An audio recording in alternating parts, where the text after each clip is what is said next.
കർത്താവായ യേശുക്രിസ്തുവിൻ്റെ നാമം വാഴ്ത്തപ്പെടുമാറാകട്ടെ. ഈ കാലത്തെക്കുറിച്ച് പൊതുവെ പറയപ്പെടുന്ന ഒരു കാര്യമാണ് ആർക്കും സമയമില്ല, സമയത്തിന് ഒരു കാര്യവും ചെയ്യാൻ കഴിയുന്നില്ല, സമയം ലഭ്യമാകുന്നില്ല എന്ന് പറയുന്ന ഈ സമയങ്ങളിൽ, ഈ തലമുറകളുടെ മധ്യത്തിൽ ദൈവത്തിൻ്റെ വചനം പഠിക്കുവാനും വചനം ധ്യാനിക്കുവാനും നമുക്ക് ലഭിക്കുന്നത് ഏറ്റവും ശ്രേഷ്ഠമേറിയ അനുഭവങ്ങളാണ്. ദൈവദിനം പഠിക്കുക എന്ന് പറയുന്നത് ഓരോ ദൈവപൈതലിനെ സംബന്ധിച്ചിടത്തോളം അത്യന്താപേക്ഷിതമായ, നമ്മിൽ നിക്ഷിപ്തമായ ഒരു കർത്തവ്യമാണ്. നാം അത് പൂർത്തീകരിക്കുക തന്നെ ചെയ്യണം. പ്രിയ സഹോദരി Jessy Roy IPC Grace Tabernacle Paruthippara സഭാംഗമാണ്.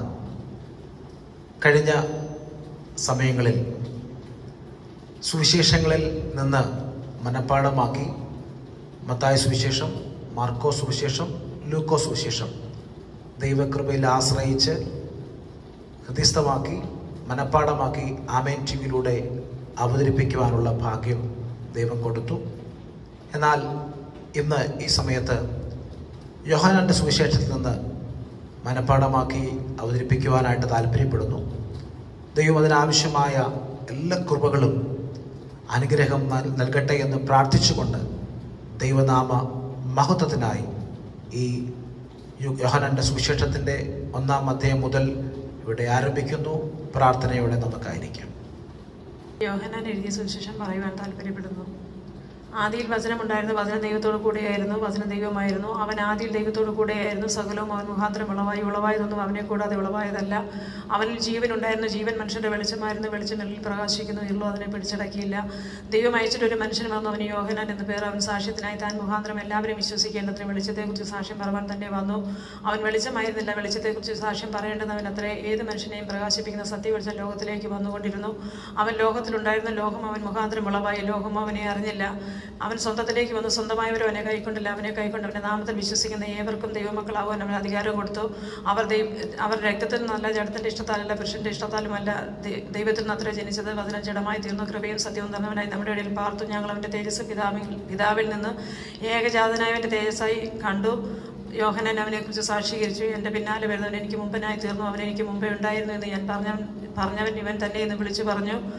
അവൻ്റെ നിറവിൽ നിന്ന് നമുക്ക് കൃപമേൽ കൃപ ലഭിച്ചിരിക്കുന്നു. ന്യായപ്രമാണം മോശ മുഖാന്തരം ലഭിച്ച കൃപയും സത്യം യേശു ക്രിസ്തു മുഖാന്തരം വന്നു. ദൈവത്തെ ആരും ഒരു നാളും കണ്ടിട്ടില്ല. പിതാവിൻ്റെ മടിയിലിരിക്കുന്ന ഏകജാതനായ പുത്രൻ അവനെ വെളിപ്പെടുത്തിയിരിക്കുന്നു. നീ ആരെന്ന് യോഹന്നാനോട് ചോദിക്കേണ്ടതിന് യഹൂദന്മാർ യെരൂശലേമിൽ നിന്ന് പുരോഹിതന്മാരെ ലേവ്യരെയും അയച്ചപ്പോൾ അവൻ്റെ സാക്ഷ്യം എന്തെന്നാൽ അവൻ മറക്കാതെ ഏറ്റു പറഞ്ഞു, ഞാൻ ക്രിസ്തുവല്ല എന്ന് ഏറ്റു പറഞ്ഞു.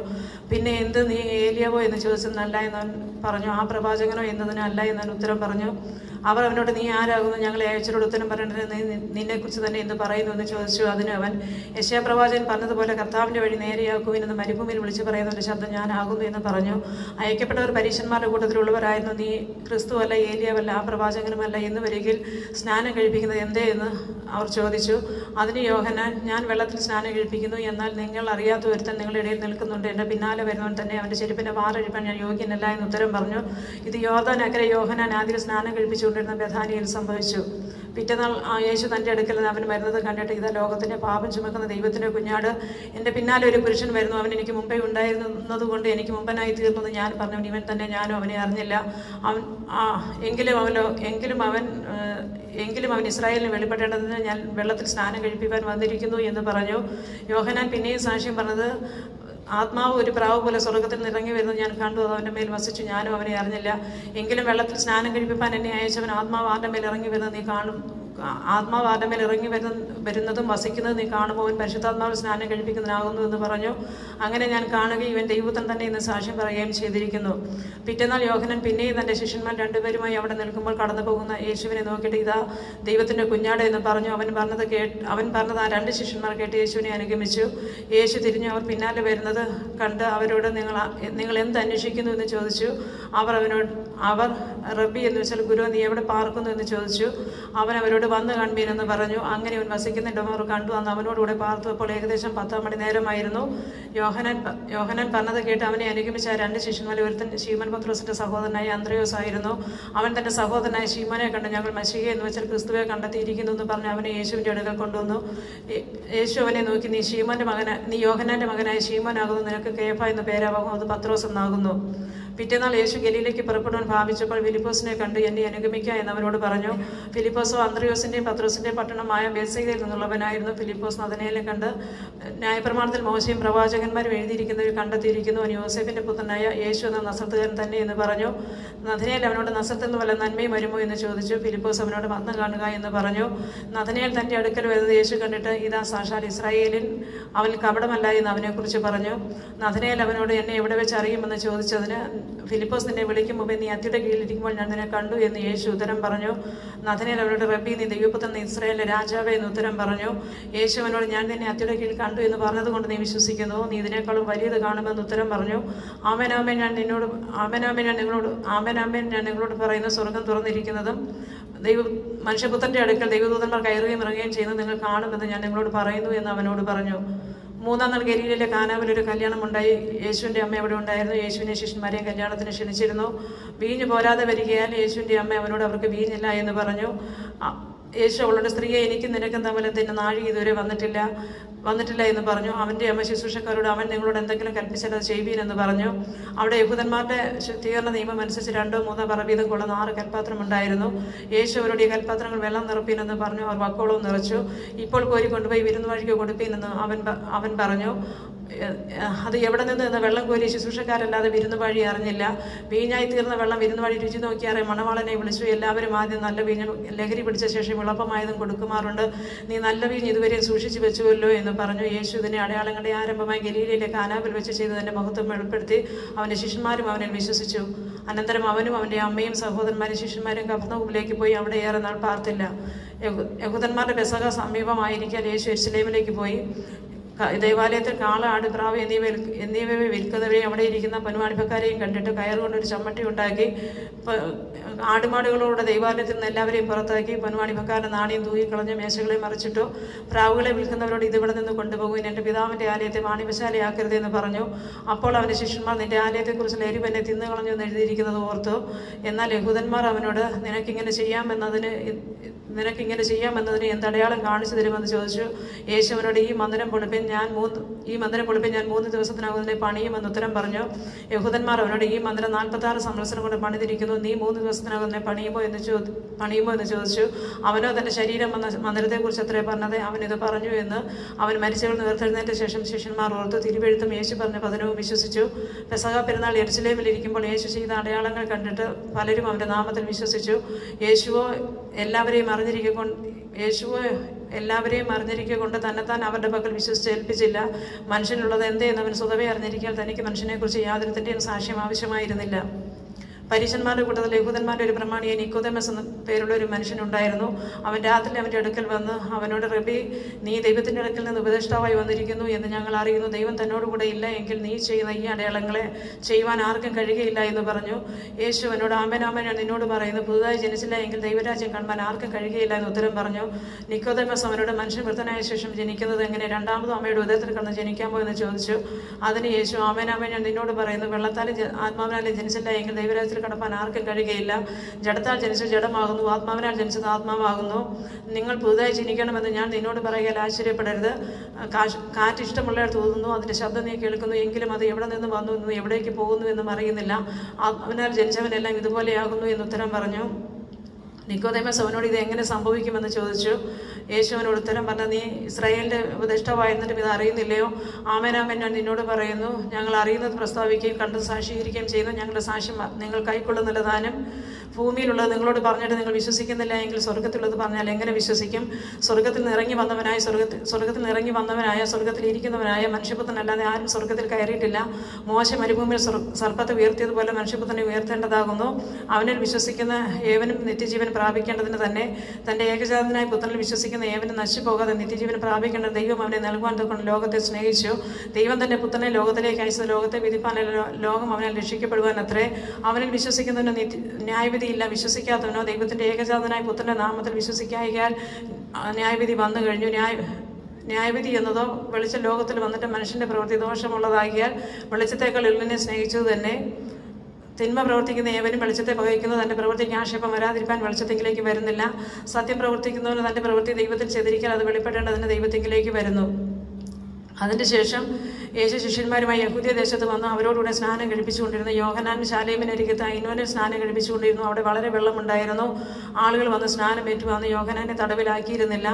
യോഹന്നാൻ്റെ ശിഷ്യന്മാർ ചിലർക്ക് ഒരു യഹൂദനുമായി ശുദ്ധീകരണത്തെക്കുറിച്ചൊരു വാദമുണ്ടായി. അവർ യോഹന്നാൻ്റെ അടുക്കൽ വന്നു, റബ്ബി, യോർദാനക്കരെ നിന്നോടുകൂടെ ഇരുന്നവൻ നീ സാക്ഷീകരിച്ചിട്ടുള്ളവൻ തന്നെ സ്നാനം കഴിപ്പിക്കുന്നു, എല്ലാവരും എൻ്റെ അടുക്കൽ ചെല്ലുന്നു എന്ന് പറഞ്ഞു. അതിന് യോഹന്നാൻ, സ്വർഗത്തിൽ നിന്ന് കൊടുത്തിട്ടല്ലാതെ മനുഷ്യന് ഒന്നും ലഭിക്കാൻ കഴിയുകയില്ല. ഞാൻ ക്രിസ്തുവല്ല, അവന് മുമ്പായി അയക്കപ്പെട്ടവൻ അത്രേ എന്ന് ഞാൻ പറഞ്ഞതിന് നിങ്ങൾ തന്നെ എനിക്ക് സാക്ഷികളാകുന്നു.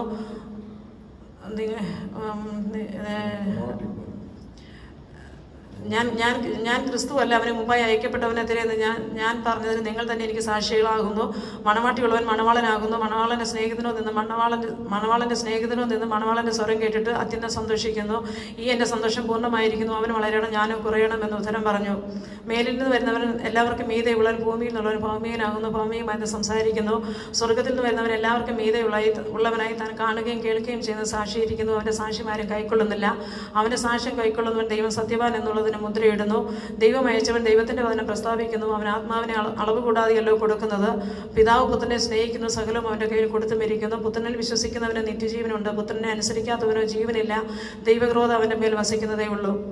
യേശു യോഹന്നാനേക്കാൾ അധികം ശിഷ്യന്മാരെ ചേർത്ത് സ്നാനം കഴിപ്പിക്കുന്നു എന്ന് പരീശന്മാർ കേട്ടു എന്ന് കർത്താവ് പറഞ്ഞപ്പോൾ ശിഷ്യന്മാർ അല്ലാതെ യേശു തന്നെ സ്നാനം കഴിപ്പിച്ചില്ല താനും. അവൻ യഹൂദ്യ ദേശം വിട്ട് പിന്നെയും ഗലീലയ്ക്ക് യാത്രയായി. അവൻ ശമരിയിൽ കൂടി കടന്നു പോകേണ്ടി വന്നു. അങ്ങനെ അവൻ സുക്കാർ എന്നൊരു ശമരി പട്ടണത്തിൽ യാക്കോബ് തൻ്റെ പുത്രനായ യോസഫിന് കൊടുത്ത നിലത്തിനരികെ എത്തി. അവിടെ യാക്കോബിന് ഉറവുണ്ടായിരുന്നു. യേശു വഴി നടത്ത് ക്ഷീണിച്ചിട്ട് ഉറവിനരികെ ഇരുന്നു. അപ്പോൾ ഏകദേശം 6 മണി നേരമായിരുന്നു. ഒരു ശമരി സ്ത്രീ വെള്ളം കോരുവാൻ വന്നു. യേശു അവളോട് എനിക്ക് കുടിപ്പാൻ തരുമോ എന്ന് ചോദിച്ചു. അവൻ്റെ ശിഷ്യന്മാർ ഭക്ഷണ സാധനങ്ങളെ കൊണ്ടുവാൻ പട്ടണത്തിൽ പോയിരുന്നു. ശമരി സ്ത്രീ അവനോട്, നീ യഹൂദനായിരിക്കെ ശമര്യക്കാരത്തിയായി എന്നോട് കുടിപ്പാൻ ചോദിക്കുന്നത് എങ്ങനെയെന്ന് പറഞ്ഞു. യഹൂദന്മാർക്കും ശമരക്കും തമ്മിൽ സമ്പർക്കമില്ലായിരുന്നു. അതിന് യേശു, നീ ദൈവത്തിൻ്റെ ദാനവും നിന്നോട് കുടിപ്പാൻ ചോദിക്കുന്നവൻ ആരെന്ന് നീ അറിഞ്ഞുവെങ്കിൽ നീ അവനോട് ചോദിക്കുകയും അവൻ ജീവനുള്ള വെള്ളം നിനക്ക് കുടിപ്പാൻ തരികയും ചെയ്യുമായിരുന്നു എന്ന് ഉത്തരം പറഞ്ഞു. സ്ത്രീ അവനോട്, യജമാനനെ, നിനക്ക് കോരുവാൻ പാത്രമില്ലല്ലോ, കിണർ ആഴമുള്ളതാകുന്നു, പിന്നെ ജീവനുള്ള വെള്ളം നിനക്ക് എവിടെ നിന്നേ എന്ന് ചോദിച്ചു. എവിടെ നിന്ന്?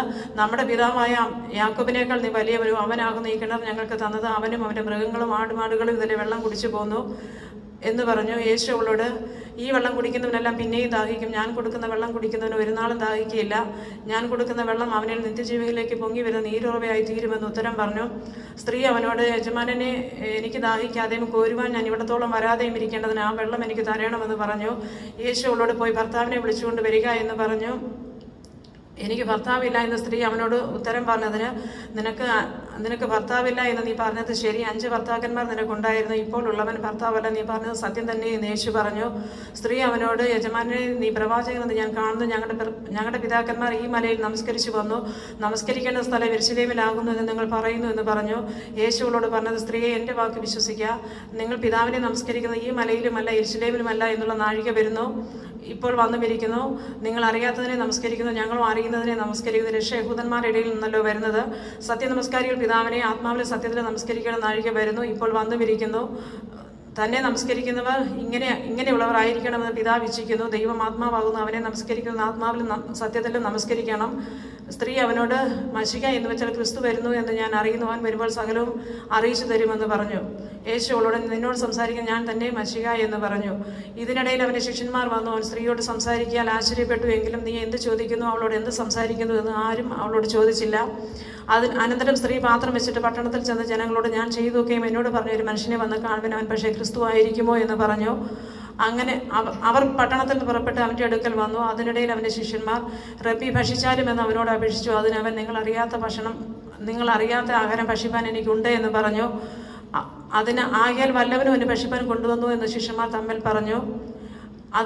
യേശു അവരോട് പറഞ്ഞത് യേശു അവരോട് പറഞ്ഞത് എന്നെ അയച്ചവൻ്റെ ഇഷ്ടം ചെയ്ത് അവൻ്റെ പ്രവൃത്തി തികയ്ക്കുന്നത് തന്നെ എൻ്റെ ആഹാരം. ഇനി 4 മാസം കഴിഞ്ഞിട്ട് കൊയ്ത്ത് വരുന്നു നിങ്ങൾ പറയുന്നല്ലോ. നിങ്ങൾ തലപൊക്കി നോക്കിയാൽ നിലങ്ങൾ ഇപ്പോൾ തന്നെ കൊയ്ത്തിന് വെളുത്തിരിക്കും നിങ്ങൾ കാണുമെന്ന് പറഞ്ഞു. വിതയ്ക്കുന്നവനും കൊയ്യുന്നവനും ഒരുമിച്ച് സന്തോഷിപ്പാൻ തക്കോണം കൊയ്യുന്നവൻ കൂലി വാങ്ങി നിത്യജീവങ്കിലേക്ക് വിളവ് കൂട്ടിവെക്കുന്നു. വിതയ്ക്കുന്ന ഒരുത്തൻ കൊയ്യുന്നത് മറ്റൊരുത്തൻ എന്നുള്ള പഴഞ്ചൊല്ല് ഇതിൽ ഒത്തിരിക്കുന്നു. നിങ്ങൾ അധ്വാനിച്ചിട്ടില്ലാത്ത കൊയ്യുവാൻ ഞാൻ നിങ്ങളെ അയച്ചിരിക്കുന്നു. മറ്റുള്ളവർ അധ്വാനിച്ചു അവരുടെ അധ്വാന ഫലത്തിലേക്ക് നിങ്ങൾ പ്രവേശിച്ചിരിക്കുന്നു. ഞാൻ ചെയ്തൊക്കെയും അവനോട് പറഞ്ഞു എന്ന് സ്ത്രീ പറഞ്ഞു. ഞാൻ ചെയ്തൊക്കെയും അവൻ എന്നോട് പറഞ്ഞു എന്ന് സ്ത്രീ സാക്ഷ്യം പറഞ്ഞ വാക്ക് നിമിത്തം ആ പട്ടണത്തിലെ പല ശമര്യരും അവനിൽ വിശ്വസിച്ചു. അങ്ങനെ ശമര്യക്കാർ അവൻ്റെ അടുക്കൽ വന്ന് തങ്ങളോടുകൂടെ പാർക്കണമെന്ന് അപേക്ഷിച്ചു. അവൻ 2 നാൾ അവിടെ പാർത്തു. ഏറ്റവും അധികം പേർ അവൻ്റെ വചനം കേട്ട് വിശ്വസിച്ചു. ഇനി നിന്റെ വാക്കുകൊണ്ടല്ല ഞങ്ങൾ വിശ്വസിക്കുന്നത്, ഞങ്ങൾ തന്നെ കേൾക്കുകയും അവൻ സാക്ഷാൽ ലോകരക്ഷിതാവെന്ന് അറിയുകയും ചെയ്തിരിക്കുന്നു എന്ന് സ്ത്രീയോട് പറഞ്ഞു. 2 ദിവസം കഴിഞ്ഞിട്ട് അവൻ അവിടം വിട്ട് യഹൂദിയ ദേശത്ത് പോയി. 2 ദിവസം കഴിഞ്ഞിട്ട് അവൻ ഗലീലയ്ക്ക് പോയി.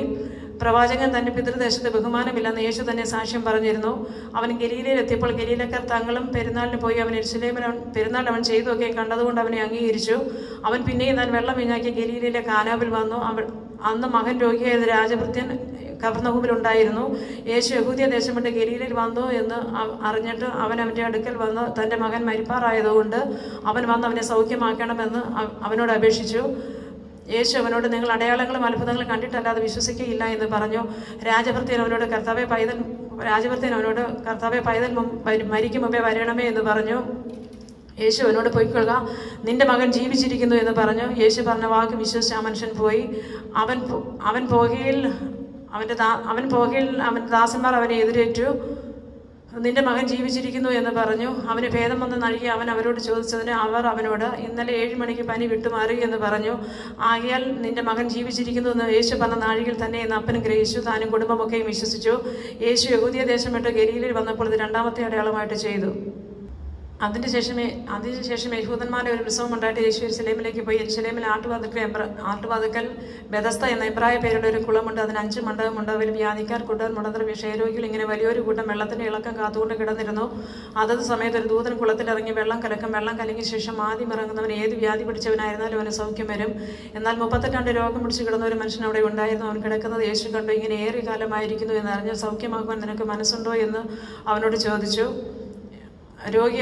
സൗഖ്യമാകാൻ നിനക്ക് മനസ്സുണ്ടോ എന്ന് ചോദിച്ചു. രോഗി അവനോട്, യജമാനനെ, വെള്ളം കലങ്ങുമ്പോൾ എന്നെ കുളത്തിലാക്കുവാൻ എനിക്കാരുമില്ല. ഞാൻ തന്നെ ചെല്ലുമ്പോൾ മറ്റൊരുത്തൻ എനിക്ക് മുമ്പായി ഇറങ്ങുന്നു എന്ന് ഉത്തരം പറഞ്ഞു. യേശു അവനോട് എഴുന്നേറ്റ് കിടക്കയെടുത്ത് നടക്ക എന്ന് പറഞ്ഞു. ഉടനെ ആ മനുഷ്യൻ സൗഖ്യം പ്രാപിച്ച് കിടക്കയെടുത്ത് നടന്നു. എന്നാൽ അന്ന് ശബത്തായിരുന്നു. ആകയാൽ യഹൂദന്മാർ സൗഖ്യം പ്രാപിച്ചവനോട് ഇന്ന് ശബത്താകുന്നു, കിടക്കയെടുക്കുന്നത് വിഹിതമല്ല എന്ന് പറഞ്ഞു. അവൻ അവരോട് എന്നെ സൗഖ്യമാക്കുവാൻ കിടക്കയെടുത്ത് നടക്കുക എന്ന് എന്നോട് പറഞ്ഞു എന്ന് ഉത്തരം പറഞ്ഞു. അവർ എന്നോട് കിടക്കയെടുത്ത് നടക്കുക എന്ന് നിന്നോട് പറഞ്ഞ മനുഷ്യൻ ആരെന്ന് ചോദിച്ചു. എന്നാൽ അവിടെ പുരുഷാരം ഉണ്ടായിരിക്കാൻ യേശു മാറിക്കളഞ്ഞതുകൊണ്ട് അവൻ ആരെന്ന് സൗഖ്യം പ്രാപിച്ചവൻ അറിഞ്ഞില്ല. അനന്തരം യേശു അവനെ ദൈവാലയത്തിൽ വെച്ച് കണ്ട്, നോക്കൂ, നിനക്ക് സൗഖ്യമായല്ലോ, അധികം തിന്മയായത് ഭവിക്കാതിരിക്കാൻ ഇനി പാപം ചെയ്യരുത് എന്ന് പറഞ്ഞു. ആ മനുഷ്യൻ വന്ന് തന്നെ സൗഖ്യമാക്കിയത് യേശു എന്ന് യഹൂദന്മാരോട് അറിയിച്ചു. യേശു ശബത്തിൽ അത് ചെയ്യുകൊണ്ട് യഹൂദന്മാർ അവനെ ഉപദ്രവിച്ചു.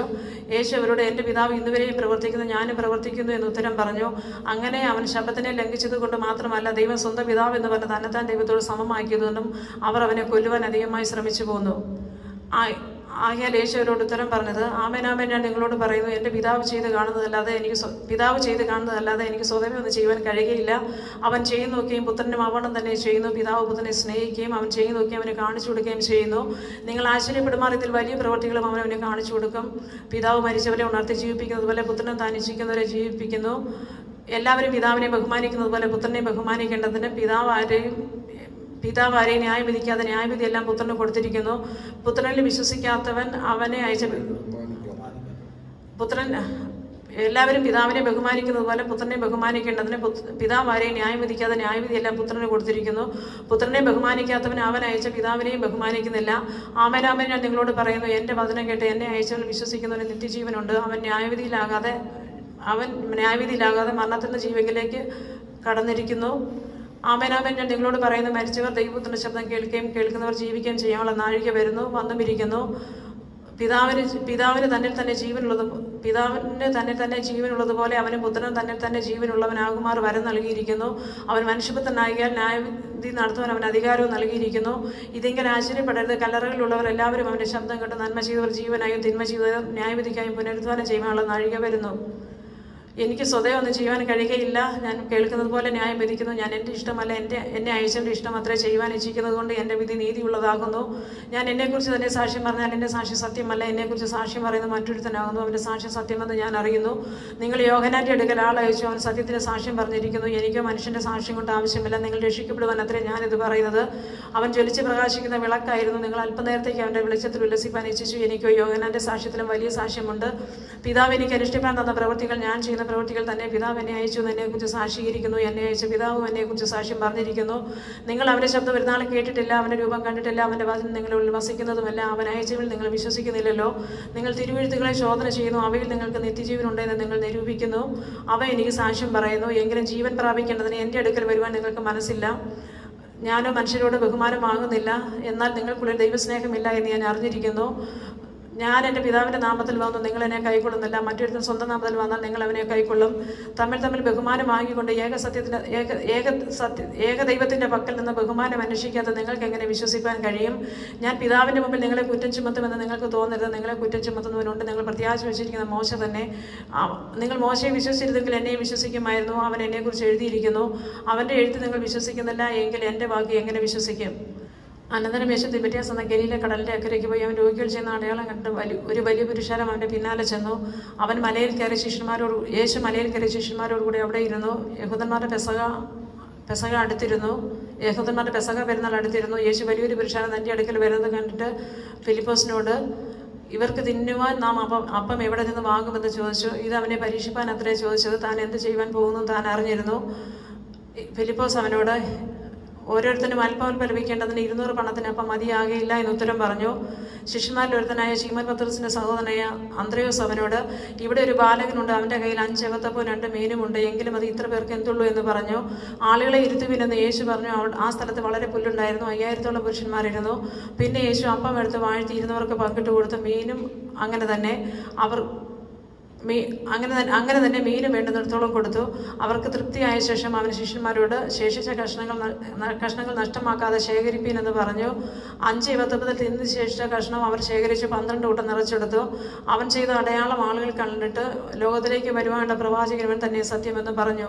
അവർ വന്ന് തന്നെ പിടിച്ച് രാജാവാക്കാൻ ഭാവിക്കുന്നു എന്ന് യേശു പറഞ്ഞിട്ട് പിന്നെയും തനിച്ച് പ്രാർത്ഥിപ്പാൻ മലയിലേക്ക് പോയി. സന്ധ്യയായപ്പോൾ ശിഷ്യന്മാർ കടൽപ്പുറത്തേക്ക് ഇറങ്ങി പടക് കയറി കഫർന്നഹൂമിലേക്ക് യാത്രയായി. ഇരുട്ടായ ശേഷം യേശു അവരുടെ അടുക്കൽ വന്നിരുന്നില്ല. കൊടുങ്കാറ്റിടിക്കാൻ കടൽ കോപിച്ചു. അവർ 4-5 നാഴിക ദൂരത്തോളം വലിച്ച ശേഷം യേശു കടലിന്മേൽ നടന്ന് പടകിനോട് സമീപിക്കുന്നതുകൊണ്ട് പേടിച്ചു. അവൻ അവരോട് ഞാനാകുന്നു, പേടിക്കേണ്ട എന്ന് പറഞ്ഞു. അവർ അവനെ പടകിൽ കയറ്റുവാൻ ഇച്ഛിച്ചുവെങ്കിലും ഉടനെ പടക് അവർ പോകുന്ന സ്ഥലത്ത് എത്തിപ്പോയി. പിറ്റന്നാൾ കടൽക്കര നിന്ന പുരുഷാരം ഒരു പടകല്ലാതെ അവിടെ വേറെ ഇല്ലായിരുന്നുവെന്നും യേശു ശിഷ്യന്മാരോടുകൂടെ പടകിൽ കയറാതെ ശിഷ്യന്മാർ മാത്രം പോയിരുന്നു എന്നും ഗ്രഹിച്ചു. എന്നാൽ കർത്താവ് വാഴ്ത്തി അപ്പം കൊടുത്ത സ്ഥലത്തിനരികെ തിബര്യാസ് എന്ന ചെറുപടകുകൾ എത്തിയിരുന്നു. യേശു അവിടെ ഇല്ല, ശിഷ്യന്മാരുമില്ല എന്ന് പുരുഷാരം കണ്ടപ്പോൾ താങ്കളും യേശുവിനെ തിരഞ്ഞ് കഫർന്നഹൂമിലേക്ക് പോയി. കടലക്കരെ അവനെ കണ്ടെത്തിയപ്പോൾ, റബ്ബി, നീ എപ്പോൾ ഇവിടെ വന്നു എന്ന് ചോദിച്ചു. അതിന് യേശു, ആമേനാമേൻ, ഞാൻ നിങ്ങളോട് പറയുന്നു, നിങ്ങൾ അടയാളം കണ്ടതുകൊണ്ടല്ല, അപ്പം തിന്ന് തൃപ്തരായതുകൊണ്ടത്രേ എന്നെ അന്വേഷിക്കുന്നത്. നശിച്ചു പോകുന്ന ആഹാരത്തിനായിട്ടല്ല, നിത്യജീവനിലേക്ക് നിലനിൽക്കുന്ന ആഹാരത്തിനായിട്ട് തന്നെ പ്രവർത്തിപ്പിൻ. അത് മനുഷ്യപുത്രൻ നിങ്ങൾക്ക് തരും. അവനെ പിതാവായ ദൈവം മുദ്രയിട്ടിരിക്കുന്നു എന്ന് ഉത്തരം പറഞ്ഞു. അവർ അവനോട്, ദൈവത്തിന് പ്രസാദമുള്ള പ്രവൃത്തികളെ പ്രവർത്തിക്കേണ്ടതിന് ഞങ്ങൾ എന്ത് ചെയ്യണമെന്ന് ചോദിച്ചു. അതിന് യേശു, ദൈവത്തിന് പ്രസാദമുള്ള പ്രവൃത്തി അവൻ അയച്ചവൻ നിങ്ങൾ വിശ്വസിക്കുന്നത് അത്രേ എന്ന് ഉത്തരം പറഞ്ഞു.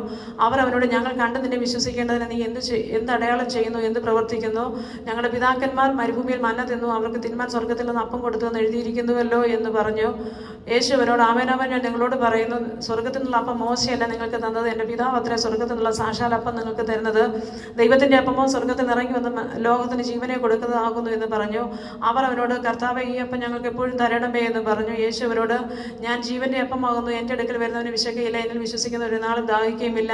എന്നാൽ നിങ്ങൾ എന്നെ കണ്ടിട്ട് വിശ്വസിക്കുന്നില്ല എന്ന് ഞാൻ നിങ്ങളോട് പറഞ്ഞുവല്ലോ. പിതാവ് തരുന്നതൊക്കെയും എൻ്റെ അടുക്കൽ വരുന്നവരെ ഞാൻ ഒരു നാളും തള്ളിക്കളയുകയില്ല. ഞാൻ എൻ്റെ ഇഷ്ടമല്ല, എന്നെ അയച്ചവൻ്റെ ഇഷ്ടം അത്രേ ചെയ്യുവാൻ സ്വർഗത്തിൽ ഇറങ്ങി വരുന്നത്.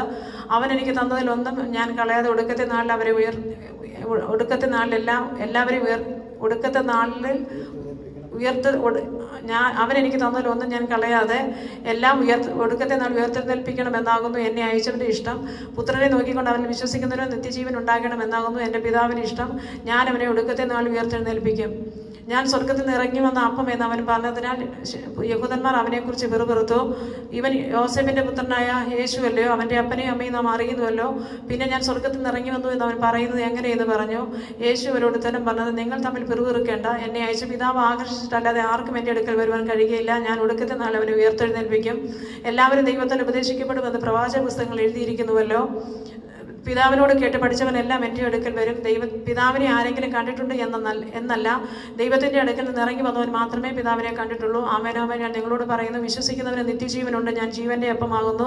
നിങ്ങളുടെ പിതാക്കന്മാർ മരുഭൂമിയിൽ മന്ന തിന്നിട്ട് മരിച്ചു പോയല്ലോ. ഇതോ തിന്നുന്നവൻ മരിക്കാതിരിക്കേണ്ടതിന് സ്വർഗത്തിൽ നിറങ്ങുന്ന അപ്പമാകുന്നു. സ്വർഗത്തിൽ നിറങ്ങിയ ജീവനുള്ള അപ്പം ഞാനാകുന്നു. ഈ അപ്പം തിന്നുന്നവൻ എന്നേക്കും ജീവിക്കും. ഞാൻ കൊടുക്കാനിരിക്കുന്ന അപ്പമോ ലോകത്തിൻ്റെ ജീവന് വേണ്ടി ഞാൻ കൊടുക്കുന്ന എൻ്റെ മാംസമാകുന്നു. ആകയാൽ യഹൂദന്മാർ നമുക്ക് തന്നെ മാംസം തിന്നേണ്ടതിന് തരുവാൻ അവനെങ്ങനെ കഴിയുമെന്ന് എങ്ങനെയെന്ന് പറഞ്ഞ് തമ്മിൽ വാദിച്ചു. യേശു അവരോട്, ആമേനാമേൻ ഞാൻ നിങ്ങളോട് പറയുന്നു, നിങ്ങൾ മനുഷ്യപുത്രൻ്റെ മാംസം തിന്നുകയും അവൻ്റെ രക്തം കുടിക്കാതെയും ഇരുന്ന നിങ്ങൾക്കുള്ളിൽ ജീവനില്ല. എൻ്റെ മാംസം തിന്നുകയും എൻ്റെ രക്തം കുടിക്കുകയും ചെയ്യുന്നവന് നിത്യജീവനുണ്ട്. ഞാൻ ഒടുക്കത്തെ നാൾ അവനെ ഉയർത്തെഴുന്നേൽപ്പിക്കും. എൻ്റെ മാംസം സാക്ഷാൽ ഭക്ഷണവും എൻ്റെ രക്തം സാക്ഷാൽ പാനീയവുമാകുന്നു. എൻ്റെ മാംസം തിന്നുകയും എൻ്റെ രക്തം കുടിക്കുകയും ചെയ്യുന്നവൻ ഞാൻ അവനിലും അവൻ എന്നിലും വസിക്കും. ജീവനുള്ള പിതാവ് എന്നെ അയച്ചിട്ട് ഞാൻ പിതാവിന് മൂലം ജീവിക്കുന്നത് പോലെ എന്നെ തിന്നുന്നവൻ എൻ മൂലം ജീവിക്കും. സ്വർഗത്തിൽ നിന്ന് ഇറങ്ങുന്ന അപ്പം ഇതാകുന്നു. പിതാക്കന്മാർ തിന്നുകയും മരിക്കുകയും ചെയ്തുപോലെയല്ല, ഇതോ തിന്നുന്നവൻ എന്നേക്കും ജീവിക്കും. അവൻ ദൈവാലയത്തിൽ വെച്ച് അവന് കവർന്നുപോയി ഉപദേശിക്കുമ്പോൾ ദൈവാലയത്തിൽ വെച്ച് ഇത് പറഞ്ഞു. അവൻ കവർന്നൂപ്പിൽ ഉപദേശിക്കുമ്പോൾ ദൈവാലയത്തിൽ വെച്ചത് ഇത് പറഞ്ഞു. അവൻ്റെ ശിഷ്യന്മാർ പലരും അത് കേട്ടിട്ട് ഇത് കഠിനമാക്കി, ഇത് കേൾപ്പാൻ ആർക്ക് കഴിയുമെന്ന് പറഞ്ഞു. ശിഷ്യന്മാർ അതിനെ ചൊല്ലി പിറുപിറുക്കുന്ന യേശു തന്നിൽ തന്നെ അറിഞ്ഞ അവരോട്, ഇത് നിങ്ങൾ കിടർച്ചയാകുന്നുവോ? മനുഷ്യപുത്രൻ മുമ്പേ ഇരിക്കുന്നിടത്ത് കയറിപ്പോകുന്നത് കണ്ടാലോ? ജീവിപ്പിക്കുന്ന ആത്മാവാകുന്നു, മാംസം ഒന്നിനും ഉപകരിക്കുന്നില്ല. ഞാൻ നിങ്ങളോട് സംസാരിച്ച വചനം ആത്മാവും ജീവനുമാകുന്നു. എങ്കിലും വിശ്വസിക്കാത്തവർ നിങ്ങളുടെ ഇടയിലുണ്ട് എന്ന് പറഞ്ഞു. വിശ്വസിക്കാത്തവർ ഇന്നവർ എന്നും തന്നെ കാണിച്ചു കൊടുക്കുന്നവർ ഇന്നവരെന്നും യേശു ആദ്യം മുതൽ അറിഞ്ഞിരുന്നു. ഇത് ഹേതുവായിട്ട് അത്രേ പിതാവ് കൃപ നൽകിയിട്ടല്ലാതെ ആർക്കും എൻ്റെ അടുക്കൽ വരുവാൻ കഴിയുകയില്ലെന്നാണ് ഞാൻ നിങ്ങളോട് പറഞ്ഞത് എന്ന് അവൻ പറഞ്ഞു. അന്ന് മുതൽ അവൻ്റെ ശിഷ്യന്മാർ പലരും പിൻവാങ്ങിപ്പോയി, പിന്നെ അവനോടുകൂടെ സഞ്ചരിച്ചില്ല. ആകയാൽ യേശു ഇവരോട്, നിങ്ങൾക്കും പൊയ്ക്കൊള്ളുവാൻ മനസ്സുണ്ടോ എന്ന് ചോദിച്ചു. ശീമോൻ പത്രോസ് അവനോട്, കർത്താവേ, ഞങ്ങൾ ആരുടെ അടുക്കൽ പോകും? നിത്യജീവന്റെ വചനങ്ങൾ നിന്റെ പക്കലുണ്ട്. നീ ദൈവത്തിന്റെ പരിശുദ്ധനെന്ന് ഞങ്ങൾ വിശ്വസിച്ച് അറിഞ്ഞും ഇരിക്കുന്നു എന്ന് ഉത്തരം പറഞ്ഞു. യേശു അവരോട്, നിങ്ങളെ 12 പേരെ ഞാൻ തിരഞ്ഞെടുത്തില്ലയോ? എങ്കിൽ നിങ്ങൾ ഒരുത്തനൊരു യേശുവരോട് നിങ്ങളെ 12 പേരെ ഞാൻ തിരഞ്ഞെടുത്തില്ലയോ? എങ്കിലും നിങ്ങൾ ഒരുത്തനൊരു പിശാചാകുന്നു എന്ന് ഉത്തരം പറഞ്ഞു. ഇതവൻ ശീമോന്റെ മകനായ യൂദാ ഇസ്കരിയോത്തിനെ കുറിച്ച് പറഞ്ഞു. ഇവൻ 12 പേരിൽ ഒരുവനെങ്കിലും അവനെ കാണിച്ചു കൊടുക്കാനുള്ളവനായിരുന്നു. അതിനുശേഷം യേശു ഗലീലയിൽ കൂടി സഞ്ചരിച്ചു. യഹൂദന്മാർ അവനെ കൊല്ലുവാൻ അന്വേഷിച്ചതുകൊണ്ട് യഹൂദിയിൽ സഞ്ചരിപ്പാൻ അവന് മനസ്സിലായിരുന്നു. എന്നാൽ യഹൂദന്മാരുടെ കൂടാര പെരുന്നാൾ അടുത്തിരുന്നു. അവന്റെ സഹോദരന്മാർ അവനോട്, നീ ചെയ്യുന്ന പ്രവൃത്തികളെ നിന്റെ ശിഷ്യന്മാരും കാണേണ്ടതിന് ഇവിടം വിട്ട് യഹൂദിയിലേക്ക് പോകാം. പ്രസിദ്ധനാകുവാൻ ആഗ്രഹിക്കുന്ന ആരും രഹസ്യത്തിലൊന്നും ചെയ്യുന്നില്ലല്ലോ. നീ ഇത് ചെയ്യുന്നുവെങ്കിൽ ലോകത്തിന് നിന്നെ തന്നെ വെളിപ്പെടുത്തുക എന്ന് പറഞ്ഞു. അവന്റെ സഹോദരന്മാരും അവനെ വിശ്വസിച്ചില്ല. യേശു അവരോട്, എൻ്റെ സമയം ഇതുവരെ വന്നിട്ടില്ല, നിങ്ങൾക്കോ എല്ലായ്പ്പോഴും സമയം തന്നെ. നിങ്ങളെ വകുപ്പാൻ ലോകത്തിന് കഴിയുന്നതല്ല. എന്നാൽ അതിൻ്റെ പ്രവൃത്തി ദോഷം എന്ന് ഞാൻ അതിനെക്കുറിച്ച് സാക്ഷ്യം പറയുന്നത് കൊണ്ട് അതെന്നെ പകയ്ക്കുന്നു. നിങ്ങൾ പെരുന്നാളിന് പോകുവിൻ, എൻ്റെ സമയം ഇതുവരെ വന്നിട്ടില്ല. അതുകൊണ്ട് ഞാൻ ഈ പെരുന്നാളിന് ഇപ്പോൾ പോകുന്നില്ല. ഇങ്ങനെ അവരോട് പറഞ്ഞിട്ട് ഗലീലയിൽ തന്നെ പാർത്തു. അവൻ്റെ സഹോദരന്മാർ പെരുന്നാളിന് പോയ ശേഷം അവനും പരസ്യമായിട്ടല്ല രഹസ്യത്തിൽ എന്നപോലെ പോയി. എന്നാൽ യഹൂദന്മാർ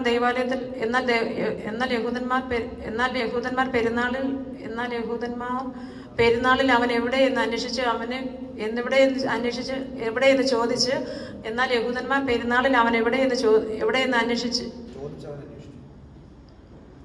അവൻ്റെ സഹോദരന്മാർ പെരുന്നാളിന് പോയ ശേഷം അവനും പരസ്യമായിട്ടല്ല രഹസ്യത്തിൽ എന്ന പോലെ പോയി. എന്നാൽ യഹൂദന്മാർ പെരുന്നാളിൽ അവൻ എവിടെയെന്ന് ചോദിച്ച് അവനെ അന്വേഷിച്ച് എന്നാൽ യഹൂദന്മാർ പെരുന്നാളിൽ അവൻ എവിടെയെന്ന് ചോദിച്ച് അവനെ അന്വേഷിച്ച് പുരുഷാരത്തിൽ വളരെ കുശൂഷിപ്പുണ്ടായി. അവൻ നല്ലവനെന്ന് ചിലരും അല്ല, അവൻ മറ്റുള്ളവരെ അവൻ പുരുഷാരത്തെ വഞ്ചിക്കുന്നുവെന്ന് മറ്റു ചിലരും പറഞ്ഞു. യഹൂദന്മാരെ പേടിച്ചിട്ട്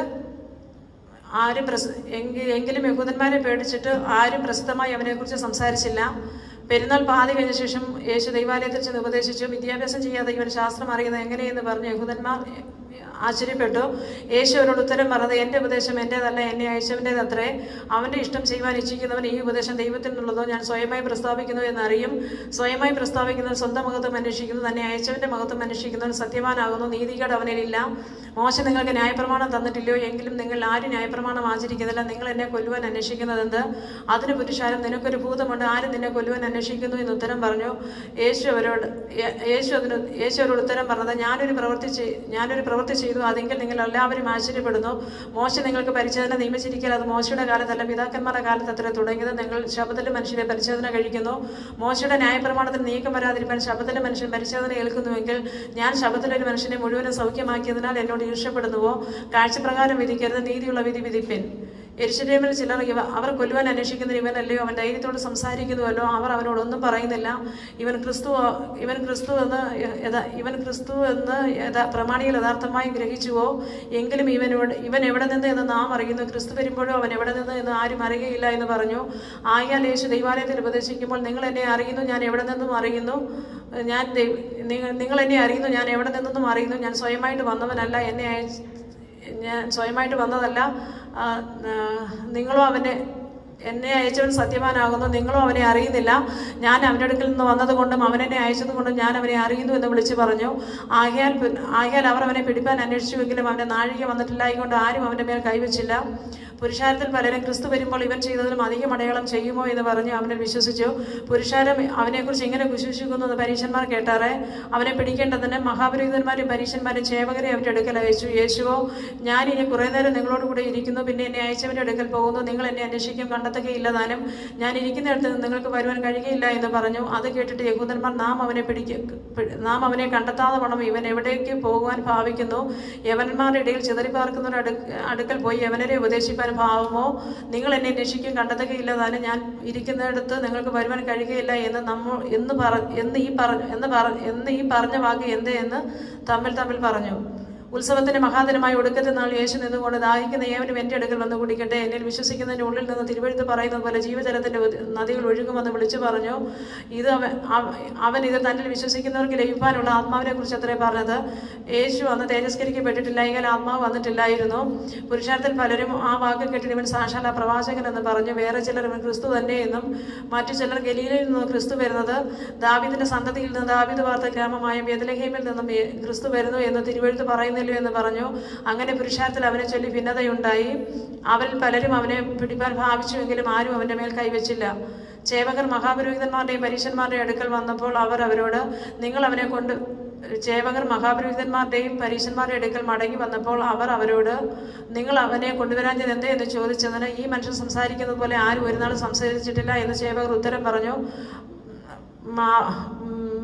പരീശന്മാർ അവരോട്, പ്രമാണികളിലാകട്ടെ പരീശന്മാർ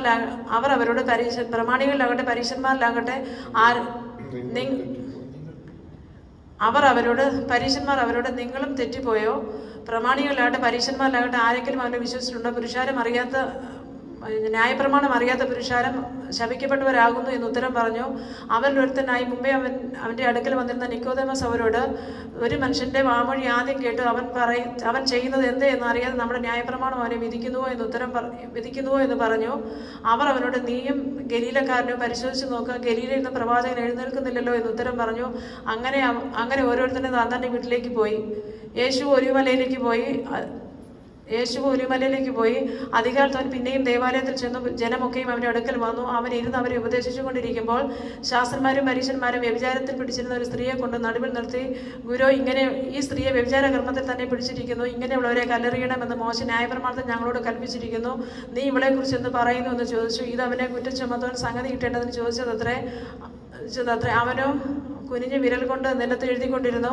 അവർ ചോദിച്ചു കൊണ്ടിരിക്കുമ്പോൾ തന്നെ അവൻ നിവർന്ന്, നിങ്ങൾ പാപമില്ലാത്തവൻ അവളെ ഒന്നാമത് കല്ലെറിയട്ടെ എന്ന് പറഞ്ഞു. അവർ അത് കേട്ടിട്ട് പിന്നെയും കുനിഞ്ഞ് വിരൽ കൊണ്ട് നിലത്ത് എഴുതിക്കൊണ്ടിരുന്നു. അവർ അത് കേട്ടിട്ട് മനസാക്ഷിയുടെ ആക്ഷേപ ഹേതുവായി മൂത്തവരും ഇളയവരും ഓരോരുത്തനായി വിട്ടുപോയി. യേശു താനെ നടുവിൽ നിൽക്കുന്ന സ്ത്രീയും താനും ശേഷിച്ചു. യേശു നിവർന്ന്, സ്ത്രീയെ അവർ ഇവിടെ നിനക്കാരും ശിക്ഷ വിധിച്ചില്ലയോ എന്ന് ചോദിച്ചു. ഇല്ല കർത്താവേ എന്ന് അവൾ പറഞ്ഞു. ഞാനും നിനക്ക് ശിക്ഷ വിധിക്കുന്നില്ല, പോക, ഇനി പാപം ചെയ്യരുതേ എന്ന് യേശു പറഞ്ഞു. യേശു പിന്നെയും അവരോട് സംസാരിച്ചു, ഞാൻ ലോകത്തിന്റെ വെളിച്ചമാകുന്നു, എന്നെ അനുഗമിക്കുന്നവൻ ഇരുളിൽ നടക്കാതെ ജീവന്റെ വെളിച്ചമുള്ളവനാകുമെന്ന് പറഞ്ഞു. പരീശന്മാർ അവനോട്, നീ നിന്നെക്കുറിച്ച് തന്നെ സാക്ഷ്യം പറയുന്നു, നിന്റെ സാക്ഷ്യം സത്യമല്ല എന്ന് പറഞ്ഞു. യേശു അവരോട് ഉത്തരം പറഞ്ഞു, ഞാൻ എന്നെക്കുറിച്ച് തന്നെ സാക്ഷ്യം പറഞ്ഞാലും എൻ്റെ സാക്ഷ്യം സത്യമാകുന്നു. ഞാൻ എവിടെ നിന്ന് വന്നു എന്നും എവിടേക്ക് പോകുന്നു എന്നും ഞാൻ അറിയുന്നു. നിങ്ങളോ ഞാൻ എവിടെ നിന്ന് വന്നു എന്നും എവിടേക്ക് പോകുന്നു എന്നും അറിയുന്നില്ല. നിങ്ങൾ ജഡപ്രകാരം വിധിക്കുന്നു, ഞാൻ ആരെയും വിധിക്കുന്നില്ല. ഞാൻ വിധിച്ചാലും എൻ്റെ വിധി സത്യമാകുന്നു. ഞാൻ വിധിച്ചാലും ഞാൻ ഏകനല്ല, സത്യമാകും. ഞാൻ വിധിച്ചാലും എൻ്റെ വിധി സത്യമാകുന്നു.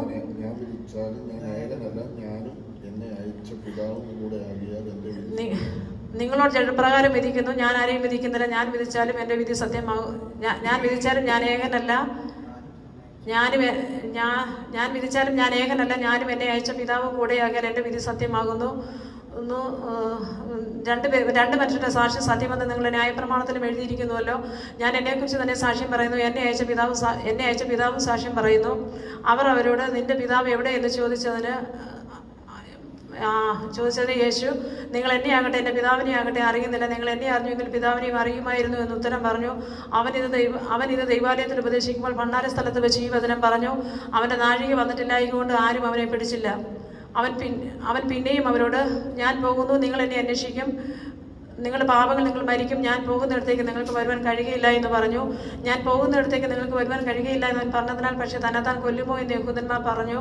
അവൻ അവരോട്, നിങ്ങൾ കീഴിൽ നിന്നുള്ളവർ, ഞാൻ മേലിൽ നിന്നുള്ളവൻ, നിങ്ങൾ ഈ ലോകത്തിൽ നിന്നുള്ളവർ, ഞാൻ ഈ ലോകത്തിൽ നിന്നുള്ളവനല്ല. ആകയാൽ നിങ്ങളുടെ പാപങ്ങൾ നിങ്ങൾ മരിക്കുമെന്ന് ഞാൻ നിങ്ങളോട് പറഞ്ഞു.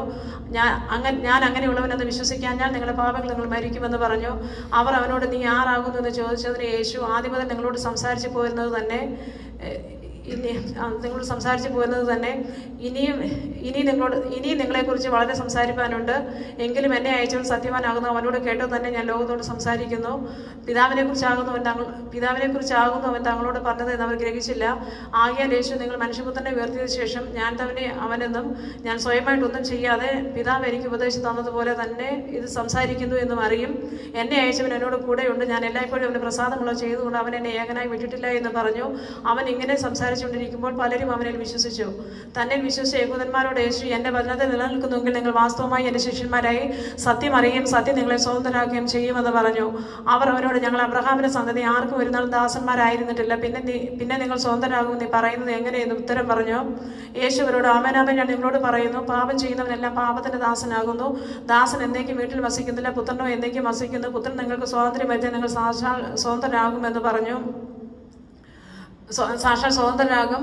നിങ്ങൾ അബ്രഹാമിന്റെ സന്തതി എന്ന് ഞാൻ അറിയുന്നു, എങ്കിലും എൻ്റെ വചനത്തിൽ നിങ്ങൾ ഇടമില്ലായിക്കൊണ്ട് നിങ്ങൾ എന്നെ കൊല്ലുവാൻ നോക്കുന്നു.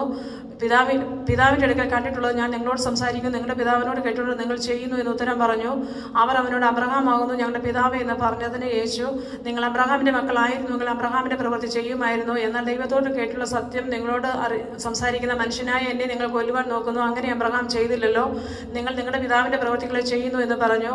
അവർ അവനോട്, ഞങ്ങൾ പരസംഗത്താൽ ജനിച്ചവരല്ല, ഞങ്ങൾക്കൊരു പിതാവേ ഉള്ളൂ, ദൈവം തന്നെ എന്ന് പറഞ്ഞു. യേശു അവരോട് പറഞ്ഞത്, ദൈവം നിങ്ങളുടെ പിതാവായിരുന്നെങ്കിൽ നിങ്ങൾ എന്നെ സ്നേഹിക്കുമായിരുന്നു. ഞാൻ ദൈവത്തിന്റെ അടുക്കൽ നിന്ന് വന്നതാകുന്നു, ഞാൻ സ്വയമായിട്ട് വന്നതല്ല, അവൻ എന്നെ അയച്ചതാകുന്നു. എൻ്റെ ഭാഷണം നിങ്ങൾ ഗ്രഹിക്കാത്തതെന്ത്? എൻ്റെ വചനം കേൾപ്പാൻ നിങ്ങൾക്ക് മനസ്സിലായക കൊണ്ടത്രേ. നിങ്ങൾ പിശാച് എന്ന പിതാവിന്റെ മക്കൾ, നിങ്ങളുടെ പിതാവിന്റെ മോഹങ്ങളെ ചെയ്യുവാനും ഇച്ഛിക്കുന്നു. അവൻ ആദ്യം മുതൽ കൊലപാതകനായിരുന്നു, അവന് സത്യമില്ലായിക്കൊണ്ട് സത്യത്തിൽ നിൽക്കുന്നതുമില്ല. അവന് ഭോഷ്ക് പറയുന്നവരും എൻ്റെ അപ്പനുമാകുന്നു. ഞാനോ സത്യം പറയുന്നതുകൊണ്ട് ഞാൻ സത്യം പറയുന്നത് കൊണ്ട് നിങ്ങൾ എന്നെ വിശ്വസിക്കുന്നില്ല. നിങ്ങൾ ആരെന്നെ പാപത്തെക്കുറിച്ച് ബോധം വരുത്തും? ഞാൻ സത്യം പറയുന്നുവെങ്കിൽ എന്നെ വിശ്വസിക്കാത്തത് എന്ത്? ദൈവസന്ധതി ആയവൻ ദൈവവചനം കേൾക്കുന്നു, നിങ്ങൾ ദൈവസന്ധതി അല്ലായിക്കാൽ കേൾക്കുന്നില്ല. യഹൂദന്മാർ അവനോട്, നീ ഒരു ശമര്യൻ, നിനക്കൊരു ഭൂതമുണ്ടെന്ന് ഞങ്ങൾ പറയുന്നത് ശരിയല്ലയോ എന്ന് പറഞ്ഞു. അതിന് യേശു, എനിക്ക് ഭൂതമില്ല, ഞാൻ എൻ്റെ പിതാവിനെ ബഹുമാനിക്കുക അത്രേ ചെയ്യുന്നത്, നിങ്ങളോ എന്നെ അപമാനിക്കുന്നു. ഞാൻ എൻ്റെ മഹത്വം അന്വേഷിക്കുന്നില്ല, അന്വേഷിക്കുകയും വിധിക്കുകയും ചെയ്യുന്നവൻ ഒരുവനുണ്ട്. ആമേനാമേൻ ഞാൻ നിങ്ങളോട് പറയുന്നു, എൻ്റെ വചനം പ്രമാണിക്കുന്നവൻ ഒരു നാൾ മരണം കാണുകയില്ല എന്ന് ഉത്തരം പറഞ്ഞു. യഹൂദന്മാർ അവനോട്, നിനക്കൊരു ഭൂതമുണ്ട് എന്ന് ഇപ്പോൾ ഞങ്ങൾക്ക് മനസ്സിലായി. അബ്രഹാം മരിച്ചു, പ്രവാചകന്മാരും മരിച്ചു, നീയോ നിന്റെ വചനം പ്രമാണിക്കുന്ന ഒരു നാൾ മരണം ആസ്വദിക്കുകയില്ല എന്ന് പറയുന്നു. ഞങ്ങളുടെ പിതാവായ അബ്രഹാമിനേക്കാൾ നീ വലിയവനോ? അവൻ മരിച്ചു, പ്രവാചകന്മാരും മരിച്ചു, നിന്നെ തന്നെ നീ ആരാക്കുന്നു എന്ന് ചോദിച്ചതിന് അതിന് യേശു, ഞാൻ എന്നെ തന്നെ മഹത്വപ്പെടുത്തിയാൽ എൻ്റെ മഹത്വം ഏതുമില്ല, എന്നെ മഹത്വപ്പെടുത്തുന്ന എൻ്റെ പിതാവാകുന്നു, അവനെ നിങ്ങളുടെ ദൈവമെന്ന് പറയുന്നു. നിങ്ങളോ അവനെ അറിയുന്നില്ല, ഞാനോ അവനെ അറിയുന്നു. അവനെ അറിയുന്നില്ല എന്ന് ഞാൻ പറഞ്ഞാൽ നിങ്ങളെപ്പോലെ ഭോഷ്ക് പറയുന്നവനാകും. ഞാൻ അവനെ അറിയുന്നു, എൻ്റെ വചനം പ്രമാണിക്കുകയും ചെയ്യുന്നു. നിങ്ങളുടെ പിതാവായ അബ്രഹാം എൻ്റെ ദിവസം കാണുമെന്നുള്ളത് കൊണ്ട് ഉല്ലസിച്ച് അവനെ കണ്ട് സന്തോഷിച്ചും ഇരിക്കുന്നു എന്ന് ഉത്തരം പറഞ്ഞു. യഹൂദന്മാർ അവനോട്, നിനക്ക് 50 വയസ്സായിട്ടില്ല, നീ അബ്രഹാമിനെ കണ്ടിട്ടുണ്ടോ എന്ന് ചോദിച്ചു. യേശു അവനോട്, ആമേൻ ആമേൻ ഞാൻ നിങ്ങളോട് പറയുന്നു, അബ്രഹാം ജനിച്ചതിന് മുമ്പേ ഞാൻ ഉണ്ട് എന്ന് പറഞ്ഞു. അവർ അവനെ എറിവാൻ കല്ലെടുത്തു. യേശുവും അറിഞ്ഞ് ദൈവാലയം വിട്ടുപോയി. അവൻ കടന്നു പോകുമ്പോൾ പിറവിയിലെ കുണ്ടനായ ഒരു മനുഷ്യനെ കണ്ടു. അവൻ്റെ ശിഷ്യന്മാർ അവനോട്, റബി, ഇവന് കുണ്ടനായി പിറക്കത്തക്കണം, ആര് പാപം ചെയ്തു, ഇവനോ ഇവൻ്റെ അമ്മയപ്പന്മാരോ എന്ന് ചോദിച്ചതിന് യേശു, അവനെങ്കിലും അവൻ്റെ അമ്മയപ്പന്മാരെങ്കിലും പാപം ചെയ്തിട്ടല്ല, ദൈവപ്രവൃത്തി അവങ്കിലും വെളിവാകേണ്ടതിനത്രേ എന്നെ അയച്ചവൻ്റെ പ്രവൃത്തി പകലുള്ളിടത്തോളം നാം ചെയ്യേണ്ടതാകുന്നു. ആർക്കും പ്രവർത്തിച്ചു കൂടാത്ത രാത്രി വരുന്നു. ഞാൻ ലോകത്തിലിരിക്കുമ്പോൾ ലോകത്തിന് വെളിച്ചമാകുന്നു എന്ന് ഉത്തരം പറഞ്ഞു.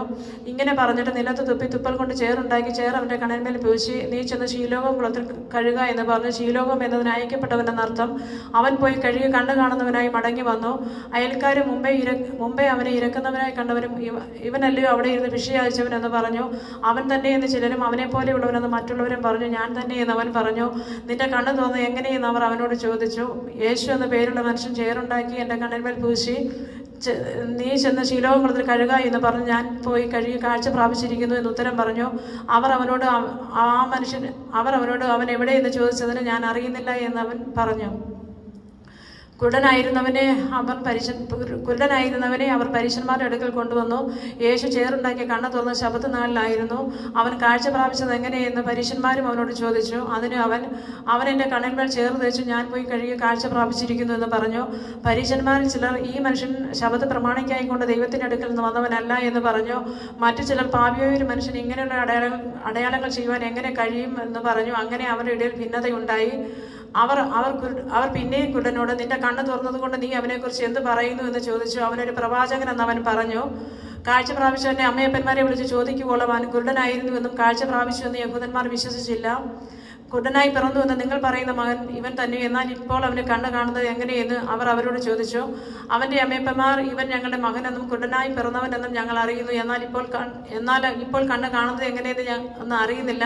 അവൻ്റെ കണ്ണ് ആർ തുറന്നതെന്നും ഞങ്ങൾ അറിയുന്നില്ല എന്ന് ഉത്തരം പറഞ്ഞു. അറിയുന്നില്ല, അവനോട് ചോദിപ്പൻ, അവന് പ്രായമുണ്ടല്ലോ, അവൻ തന്നെ പറയുമെന്ന് ഉത്തരം പറഞ്ഞു. യഹൂദന്മാരെ ഭയപ്പെടുകൊണ്ടത്രേ അവൻ്റെ അമ്മയപ്പന്മാർ അങ്ങനെ പറഞ്ഞത്. അവനെ ക്രിസ്തു എന്ന് ഏറ്റു പറയുന്നവർ പള്ളി പ്രശ്നരാകണമെന്ന് യഹൂദന്മാർ തമ്മിൽ പറഞ്ഞൊത്തിരുന്നു. അതുകൊണ്ടത്രേ അവൻ്റെ അമ്മയപ്പന്മാർ അവന് പ്രായമുണ്ടല്ലോ, അവനോട് ചോദിപ്പീൻ എന്ന് പറഞ്ഞത്. കുരുടനായിരുന്ന മനുഷ്യനെ അവർ രണ്ടാമതും വിളിച്ചു. ദൈവത്തിന് മഹത്വം കൊടുക്കുക, അവൻ പാപി എന്ന് ഞങ്ങൾ അറിയുന്നു എന്ന് പറഞ്ഞു. അതിന് അവൻ പാവിയോ അല്ലയോ ഞാൻ അറിയുന്നില്ല, ഒന്നറിയുന്നു, ഞാൻ കുരുടനായിരുന്നു, ഇപ്പോൾ കണ്ണ് കാണുന്നു എന്ന് ഉത്തരം പറഞ്ഞു. അവർ അവനോട്, അവൻ നിനക്ക് എന്ത് ചെയ്തു, നിന്റെ കണ്ണ് എങ്ങനെ തുറന്നു എന്ന് ചോദിച്ചു. അതിന് അവൻ, ഞാൻ നിങ്ങളോട് പറഞ്ഞുവല്ലോ, നിങ്ങൾ ശ്രദ്ധിച്ചില്ല, വീണ്ടും കേൾപ്പാൻ ഇച്ഛിക്കുന്നത് എന്ത്, നിങ്ങൾക്കും അവൻ്റെ ദാസന്മാരാകുവാൻ മനസ്സുണ്ടോ എന്ന് ഉത്തരം പറഞ്ഞു. അപ്പോൾ അവർ അവനെ ശകാരിച്ചു. നീ അവൻ്റെ ശിഷ്യൻ, ഞങ്ങൾ മോശയുടെ ശിഷ്യന്മാർ, മോശയോട് ദൈവം സംസാരിച്ചു എന്ന് ഞങ്ങൾ അറിയുന്നു, ഇവൻ എവിടെ നിന്ന് എന്ന് അറിയുന്നില്ല എന്ന് പറഞ്ഞു. ആ മനുഷ്യൻ അവരോട്, എൻ്റെ കണ്ണ് തുറന്നിട്ടും അവൻ എവിടെ നിന്ന് എന്ന് നിങ്ങൾ അറിയാത്തത് ആശ്ചര്യം. പാപിയുടെ പ്രാർത്ഥന ദൈവം കേൾക്കുന്നില്ല എന്നും ദൈവഭക്തനായിരുന്നു അവന് ഇഷ്ടം ചെയ്യുന്നവൻ്റെ പ്രാർത്ഥന കേൾക്കുന്നു എന്നും നാം അറിയുന്നു. കുരുടനായി പിറന്നവൻ്റെ കണ്ണ് ആരെങ്കിലും തുറന്ന പ്രകാരം ലോകം ഉണ്ടായത് മുതൽ കേട്ടിട്ടില്ല. ദൈവത്തിൻ്റെ അടുക്കൽ നിന്ന് വന്നവൻ അല്ലെങ്കിൽ അവനൊന്നും ചെയ്യാൻ കഴിയുകയില്ല എന്ന് ഉത്തരം പറഞ്ഞു. അവർ അവനോട്, നീ മുഴുവനും പാപത്തിൽ പിറന്നവൻ, ഞങ്ങളെ ഉപദേശിക്കുന്നു എന്ന് പറഞ്ഞ് അവനെ പുറത്താക്കി കളഞ്ഞു. അവനെ പുറത്താക്കിയെന്ന് യേശു കേട്ടു. അവനെ കണ്ടപ്പോൾ, നീ ദൈവപുത്രനിൽ വിശ്വസിക്കുന്നുവോ എന്ന് ചോദിച്ചു. അതിന് അവൻ, യജമാനനെ, അവൻ ആരാകുന്നു, ഞാനവന് വിശ്വസിക്കാമെന്ന് പറഞ്ഞു. യേശു അവനോട്, നീ അവനെ കണ്ടിട്ടുണ്ട്, നിന്നോട് സംസാരിക്കുന്നത് അവൻ തന്നെ എന്ന് പറഞ്ഞു. ഉടനെ അവൻ, കർത്താവെ, ഞാൻ വിശ്വസിക്കുന്നു എന്ന് പറഞ്ഞ് അവനെ നമസ്കരിച്ചു. കാണാത്തവർ കാണുവാനും കാണുന്നവർ കുരുടരാകുവാനും ഇങ്ങനെ ന്യായവിധിക്കായി ഞാൻ ഇഹലോകത്തിൽ വന്നു എന്ന് യേശു പറഞ്ഞു. അവനോട് കൂട്ടുള്ള ചില പരീശന്മാർ അത് കേട്ടിട്ട്, കർത്താവെ, ഞങ്ങളും കുരുടരോ എന്ന് ചോദിച്ചു. യേശു അവരോട്, നിങ്ങൾ കുരുടരായിരുന്നുവെങ്കിൽ നിങ്ങൾക്ക് പാപമില്ലായിരുന്നു, എന്നാൽ കാണുന്നു എന്ന് പറയുന്നതുകൊണ്ട് നിങ്ങളുടെ പാപം നിൽക്കുന്നു എന്ന് പറഞ്ഞു. ആമേൻ ആമേൻ ഞാൻ നിങ്ങളോട് പറയുന്നു, ആട്ടിൻ തൊഴുത്തിന് വാതിലൂടെ കടക്കാതെ വേറെ വഴിയായി കയറുന്നവൻ കള്ളനും കവർച്ചക്കാരനുമാകുന്നു. വാതിലൂടെ കടക്കുന്നവനോ ആടുകളെ ഇടയനാകുന്നു. അവന് വാതിൽ കാവൽക്കാരൻ തുറന്നു കൊടുക്കുന്നു. തൻ്റെ ആടുകളെ അവൻ പേർച്ചൊല്ലി വിളിച്ച് പുറത്തു കൊണ്ടുപോകുന്നു. തനിക്കുള്ളവയൊക്കെ പുറത്തു കൊണ്ടുപോയ ശേഷം അവൻ വഴിക്ക് മുമ്പായി നടക്കുന്നു. ആടുകൾ അവൻ്റെ ശബ്ദം അറിഞ്ഞ് അവനെ അനുഗമിക്കുന്നു. അന്യന്മാരുടെ ശബ്ദം അറിയായിക്കൊണ്ട് അവൻ അന്യനെ അനുഗമിക്കാതെ വിട്ട് ഓടിപ്പോകും. ഈ സാദൃശ്യം യേശു അവരോട് പറഞ്ഞു. എന്നാൽ തങ്ങളോട് പറഞ്ഞത് ഇന്നതെന്ന് അവർ ഗ്രഹിച്ചില്ല. യേശു പിന്നെയും അവരോട് പറഞ്ഞത്, ആമേൻ ആമേൻ ഞാൻ നിങ്ങളോട് പറയുന്നു, ആടുകളുടെ വാതിൽ ഞാനാകുന്നു. എനിക്ക് എനിക്ക് മുമ്പേ വന്നവരൊക്കെയും കള്ളന്മാരും കവർച്ചക്കാരും മാത്രമേ, ആടുകളോ ഒരു വാക്ക് കേട്ടില്ല. ഞാൻ വാതിലാകുന്നു, എന്നിലൂടെ കടക്കുന്നവൻ രക്ഷപ്പെടും. അവൻ അകത്ത് വരികയും പുറത്തു പോവുകയും മേച്ചൽ കണ്ടെത്തുകയും ചെയ്യും. മോഷ്ടിപ്പാനും അറുപ്പാനും മുടിപ്പാനും അല്ലാതെ കള്ളൻ വരുന്നില്ല. അവർക്ക് ജീവൻ ഉണ്ടാകുവാനും സമൃദ്ധിയായിട്ടുണ്ടാകുവാനും മാത്രമേ ഞാൻ വന്നിരിക്കുന്നത്. ആടുകൾ ഞാൻ നല്ല ഇടയനാകുന്നു. നല്ല ഇടയൻ ആടുകൾക്ക് വേണ്ടി തന്നെ ജീവനെ കൊടുക്കുന്നു. ഇടയനും ആടുകളുടെ ഉടമസ്ഥനും അല്ലാത്ത കൂലിക്കാരൻ ചെന്നായി വരുന്നത് കണ്ട് ആടുകളെ വിട്ട് ഓടിക്കളയുന്നു. അവൻ കൂലിക്കാരനും ആടുകളെ കുറിച്ച് വിചാരമില്ലാത്തവനുമല്ലോ. ഞാൻ നല്ല ഇടയൻ പിതാവിനെ അറിയുകയും ഞാൻ പിതാവിനെ അറിയുകയും ചെയ്യുന്നത് പോലെ ഞാൻ എനിക്കുള്ളവയെ അറിയുകയും എനിക്കുള്ളവ എന്നെ അറിയുകയും ചെയ്യുന്നു. ആടുകൾക്ക് വേണ്ടി ഞാൻ എൻ്റെ ജീവനെ കൊടുക്കുന്നു. ഈ തൊഴുത്തിൽ ഉൾപ്പെടാത്ത വേറെ ആടുകൾ എനിക്കുണ്ട്. അവയെ ഞാൻ നടത്തേണ്ടതാകുന്നു. അവ എൻ്റെ ശബ്ദം കേൾക്കും. ഒരാട്ടിൻകൂട്ടവും ഒരു ഇടയനുമാകും. ഞാൻ എൻ്റെ ജീവനെ വീണ്ടും പ്രാപിക്കേണ്ടതിന് ഞാൻ അതിനെ കൊടുക്കുന്നതുകൊണ്ട് പിതാവ് എന്നെ സ്നേഹിക്കുന്നു. ആരും അതിനെ എന്നോടെടുത്ത് കളയുന്നില്ല. ഞാൻ തന്നെ അതിനെ കൊടുക്കുന്നു. അതിനെ കൊടുപ്പാനും എനിക്ക് അധികാരമുണ്ട്, വീണ്ടും പ്രാപിപ്പാനും അധികാരമുണ്ട്. ഈ കൽപ്പന എനിക്ക് പിതാവിങ്കിൽ നിന്ന് ലഭിച്ചിരിക്കുന്നു. ഈ വചന നിമിത്തം യഹൂദന്മാരുടെ ഇടയിൽ പിന്നെയും ഭിന്നതയുണ്ടായി. അവരിൽ പലരും അവന് ഭൂതമുണ്ട്, അവൻ ഭ്രാന്തനാകുന്നു, അവന്റെ വാക്ക് നാം കേൾക്കുന്നത് എന്തിനെ എന്ന് പറഞ്ഞു. മറ്റു ചിലർ ഇത് ഭൂതഗ്രസ്തന്റെ വാക്കല്ല, ഭൂതത്തിന് കുരുന്മാരെ കണ്ണു തുറപ്പാൻ കഴിയുമോ എന്ന് പറഞ്ഞു. അനന്തരം യെരൂശലേമിൽ പ്രതിഷ്ഠോത്സവം ആചരിച്ചു. അന്ന് ശീതകാലമായിരുന്നു. യേശു ദൈവാലയത്തിൽ ശലോമന്റെ മണ്ഡപത്തിൽ നടന്നുകൊണ്ടിരുന്നു. യഹൂദന്മാർ അവനെ വളഞ്ഞു, നീ എത്രത്തോളം ഞങ്ങളെ ആശിപ്പിക്കുന്നു? ക്രിസ്തുവെങ്കിൽ സ്പഷ്ടമായി പറക എന്ന് പറഞ്ഞു. യേശു അവരോട് ഉത്തരം പറഞ്ഞു, ഞാൻ നിങ്ങളോട് പറഞ്ഞിട്ടുണ്ടെങ്കിലും നിങ്ങൾ വിശ്വസിക്കുന്നില്ല. പിതാവിന്റെ നാമത്തിൽ ഞാൻ ചെയ്യുന്ന പ്രവൃത്തികൾ തന്നെ എനിക്ക് സാക്ഷ്യമാകുന്നു. നിങ്ങളോ എൻ്റെ ആടുകളുടെ കൂട്ടത്തിലുള്ളവർ അല്ലായികയാൽ കേൾക്കുന്നില്ല. എൻ്റെ ആടുകൾ എൻ്റെ ശബ്ദം കേൾക്കുന്നു. ഞാൻ അവയെ അറിയുകയും അവ എന്നെ അനുഗമിക്കുകയും ചെയ്യുന്നു. ഞാൻ അവയ്ക്ക് നിത്യജീവൻ കൊടുക്കുന്നു. അവ ഒരു നാൾ നശിച്ചു പോകുകയില്ല. ആരും അവയെ എൻ്റെ കയ്യിൽ നിന്ന് പിടിച്ചു പറിക്കുകയുമില്ല. അവയെ തന്നിരിക്കുന്ന എൻ്റെ പിതാവ് എല്ലാവരിലും വലിയവൻ. പിതാവിൻ്റെ കയ്യിൽ നിന്ന് പിടിച്ചു പറിപ്പാൻ ആർക്കും കഴിയുകയില്ല. യഹൂദന്മാർ അവനെ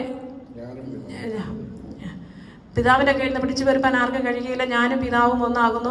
യഹൂദന്മാർ അവനെ എറിവാൻ കല്ലെടുത്തു.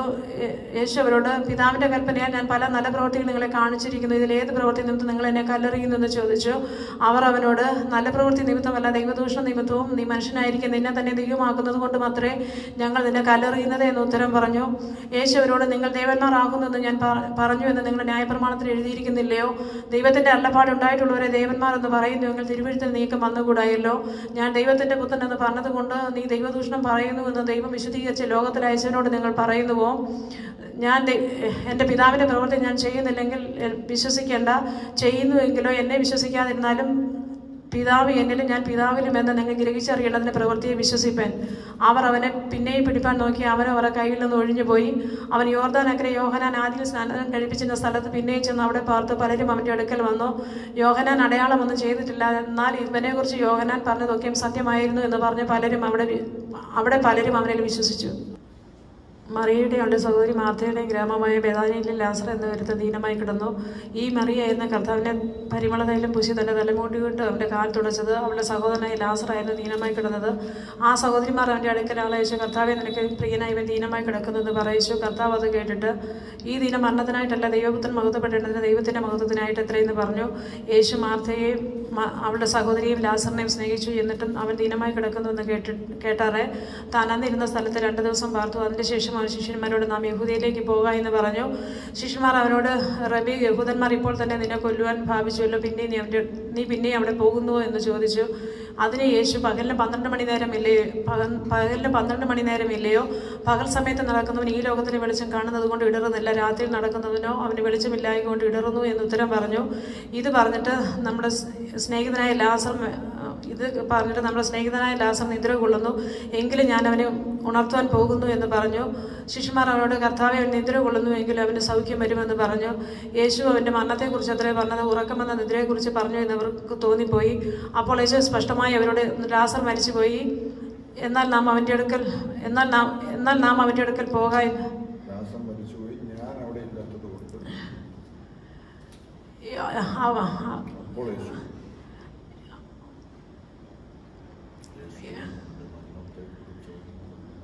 യേശുവോ അവൻ്റെ മരണത്തെക്കുറിച്ചായിരുന്നു പറഞ്ഞത്, ഉറക്കമെന്ന നിദ്രയെക്കുറിച്ച് പറഞ്ഞു എന്നവർക്ക് തോന്നിപ്പോയി. അപ്പോൾ യേശു സ്പഷ്ടമായി അവരോട് ലാസർ മരിച്ചുപോയി, ഞാൻ അവിടെ ഇല്ലാഞ്ഞതുകൊണ്ട് നിങ്ങളെ വിചാരിച്ച് സന്തോഷിക്കുന്നു. നിങ്ങൾക്ക് വിശ്വസിപ്പാൻ ഇടയാകുമല്ലോ എന്ന് പറഞ്ഞു. ഇടയാകുമല്ലോ, എന്നാൽ നാം അവൻ്റെ അടുക്കൽ പോക എന്ന് പറഞ്ഞു. ദിദിമോസ് എന്ന തോമസ് അവൻ സഹശിഷ്യന്മാരോട് അവനോടുകൂടെ മരിക്കേണ്ടതിന് നാമും പോക എന്ന് പറഞ്ഞു. യേശു അവിടെ എത്തിയപ്പോൾ അവനെ കല്ലറയിൽ വെച്ചിട്ട് 4 ദിവസമായി യേശു അവിടെ എത്തിയപ്പോൾ അവനെ കല്ലറയിൽ വെച്ചിട്ട് 4 ദിവസമായി എന്നറിഞ്ഞു. ബഥാനി യേശുലേമിനരികെ ഏകദേശം 2 നാഴിക ദൂരത്തായിരുന്നു. മാർത്തയും മറിയയും സഹോദരനെ വിചാരിച്ച് ആശ്വസിപ്പിക്കേണ്ടതിന് പല യഹൂദന്മാരും അവിടെ ഉണ്ടായിരുന്നു. യേശു വരുന്നു എന്ന് കേട്ടിട്ട് മാർത്ത അവനെ എതിരേൽപ്പാൻ ചെന്നു. മറിയോ വീട്ടിലിരുന്നു. മാർത്ത യേശുവിനോട്, കർത്താവേ, നീ ഇവിടെ ഉണ്ടായിരുന്നുവെങ്കിൽ എൻ്റെ സഹോദരൻ മരിക്കയില്ലായിരുന്നു. ഇപ്പോഴും നീ ദൈവത്തോട് എന്ത് അപേക്ഷിച്ചാലും ദൈവം നിനക്ക് തരുമെന്ന് ഞാൻ അറിയുന്നു എന്ന് പറഞ്ഞു. യേശുവോട്, നിന്റെ സഹോദരൻ ഉയർത്തെഴുന്നേൽക്കുമെന്ന് പറഞ്ഞു. മാർത്ത അവനോട്, ഒടുക്കത്തെ നല്ല പുനരുത്ഥാനത്തിൽ അവൻ ഉയർത്തെഴുന്നേൽക്കുമെന്ന് ഞാൻ അറിയുന്നു എന്ന് പറഞ്ഞു. യേശുവോട്, ഞാൻ തന്നെ പുനരുത്ഥാനം ജീവനുമാകുന്നു. എന്നിൽ വിശ്വസിക്കുന്നവൻ മരിച്ചാലും ജീവിക്കും. ജീവിച്ചിരുന്ന് എന്നിൽ വിശ്വസിക്കുന്നവൻ ആരും മരിക്കില്ല. ഇത് നീ വിശ്വസിക്കുന്നു എന്ന് പറഞ്ഞു. അതിന് അവൾ, കർത്താവേ, ലോകത്തിൽ വരുവാനുള്ള ദൈവപുത്രനായ ക്രിസ്തു നീ തന്നെ എന്ന് ഞാൻ വിശ്വസിച്ചിരിക്കുന്നു എന്ന് പറഞ്ഞിട്ട് പോയി തൻ്റെ സഹോദരിയായ മറിയെ സ്വകാര്യമായി വിളിച്ചു, ഗുരു വന്നിട്ടുണ്ട്, നിന്നെ വിളിക്കുന്നു എന്ന് പറഞ്ഞു. അവൾ കേട്ട ഉടനെ എഴുന്നേറ്റ് അവൻ്റെ അടുക്കൽ വന്നു. യേശു അതിൻ്റെ ഗ്രാമത്തിൽ കിടക്കാതെ മാർത്ത തന്നെ എതിരേറ്റ സ്ഥലത്ത് തന്നെ ആയിരുന്നു. വീട്ടിൽ അവളോടുകൂടെ ഇരുന്ന് അവളെ ആശ്വസിപ്പിക്കുന്ന യഹൂദന്മാർ മറിയ വേഗം എഴുന്നേറ്റ് പോകുന്നത് കണ്ടിട്ട് കല്ലറയ്ക്കൽ കരവാൻ പോകുന്നു എന്ന് വിചാരിച്ച് പിൻചെന്നു. യേശു ഇരിക്കുന്നിടത്ത് മറിയ എത്തി അവനെ കണ്ടിട്ട് അവൻ്റെ കാൽക്കൽ വീണു. കർത്താവേ, നീ ഇവിടെ ഉണ്ടായിരുന്നെങ്കിൽ എൻ്റെ സഹോദരൻ മരിക്കയില്ലായിരുന്നു പറഞ്ഞു. അവൾ കരയുന്നതും അവളോടുകൂടെ വന്ന യഹൂദന്മാർ കരയുന്നതും യേശു കണ്ടിട്ട് ഉള്ളം നൊന്ത് കലങ്ങി അവനെ വെച്ചത് എവിടെ എന്ന് ചോദിച്ചു. കർത്താവെ, വന്ന് കാണുക എന്ന് അവർ പറഞ്ഞു. യേശു കണ്ണുനീർ വാർത്തു. ആകയാൽ യഹൂദന്മാർ കണ്ടോ അവനോട് എത്ര പ്രിയമുണ്ടായിരുന്നു എന്ന് പറഞ്ഞു. ചിലരോ, കുരുടൻ്റെ കണ്ണ് തുറന്ന ഇവനെയും മരിക്കാതാക്കാൻ കഴിഞ്ഞില്ലയോ എന്ന് പറഞ്ഞു. യേശു പിന്നെയും ഉള്ളം നൊന്ത് കല്ലറയ്ക്കലെത്തില്ല. അതൊരു ഗുഹയായിരുന്നു. ഒരു കല്ലും അതിന്മേൽ വെച്ചിരുന്നു. കല്ല് നീക്കുവിനെന്ന് യേശു പറഞ്ഞു. കർത്താവെ, 4 ദിവസം നാറ്റം വെച്ചു തുടങ്ങി 4 ദിവസം മരിച്ചവൻ്റെ സഹോദരി, കർത്താവെ, 4 ദിവസം നാറ്റം വെച്ചു തുടങ്ങി 4 ദിവസമായല്ലോ എന്ന് പറഞ്ഞു. യേശു അവളോട്, വിശ്വസിച്ചാൽ നീ ദൈവത്തിൻ്റെ മഹത്വം കാണുമെന്ന് ഞാൻ നിന്നോട് പറഞ്ഞില്ലയോ എന്ന് പറഞ്ഞു. അവർ കല്ല് നീക്കി. യേശു മേൽപോട്ട് നോക്കി, പിതാവേ, നീ എപ്പോഴും എൻ്റെ അപേക്ഷ കേട്ടതിനാൽ ഞാൻ നിന്നെ വാഴ്ത്തുന്നു. നീ എപ്പോഴും എൻ്റെ അപേക്ഷ കേട്ടിരിക്കുന്നു എന്ന് ഞാൻ അറിയുന്നു. എങ്കിലും നീ എന്നെ അയച്ചു എന്ന് ചുറ്റും നിൽക്കുന്ന പുരുഷാരം വിശ്വസിക്കേണ്ടതിന് അവരുടെ നിമിത്തം ഞാൻ പറയുന്നു എന്ന് പറഞ്ഞു. ഇങ്ങനെ പറഞ്ഞിട്ട് ലാസറെ പുറത്തു വരിക എന്ന് ഉറക്കെ വിളിച്ചു. മരിച്ചവൻ പുറത്തു വന്നു. അവൻ്റെ കാലും കൈയും ശീല കൊണ്ട് കെട്ടി മുഖറൂമാൽ കൊണ്ട് മൂടിയും ഇരുന്നു. അവൻ്റെ കെട്ടഴിപ്പിന് അവൻ പോകട്ടെ എന്ന് യേശു പറഞ്ഞു. മറിയയുടെ അടുക്കൽ വന്ന യഹൂദന്മാർ പലരും അവൻ ചെയ്തത് കണ്ടിട്ട് അവനിൽ വിശ്വസിച്ചു. എന്നാൽ ചിലർ പരീശന്മാരുടെ അടുക്കൽ ചെന്ന് യേശു ചെയ്തു നോക്കുകയും അവരോട് അറിയിച്ചു. മഹാപുരോഹിതന്മാരും പരീശന്മാരും സംഘം കൂടി, നാം എന്ത് ചെയ്യേണ്ടോ? ഈ മനുഷ്യൻ വളരെ അടയാളങ്ങൾ ചെയ്യുന്നുവല്ലോ. അവനെ ഇങ്ങനെ വിട്ടയച്ചാൽ എല്ലാവരും അവന് വിശ്വസിക്കും. റോമക്കാരും വന്ന് നമ്മുടെ സ്ഥലത്തെയും ജനത്തെയും എടുത്തു കളയുമെന്ന് പറഞ്ഞു. അവരിൽ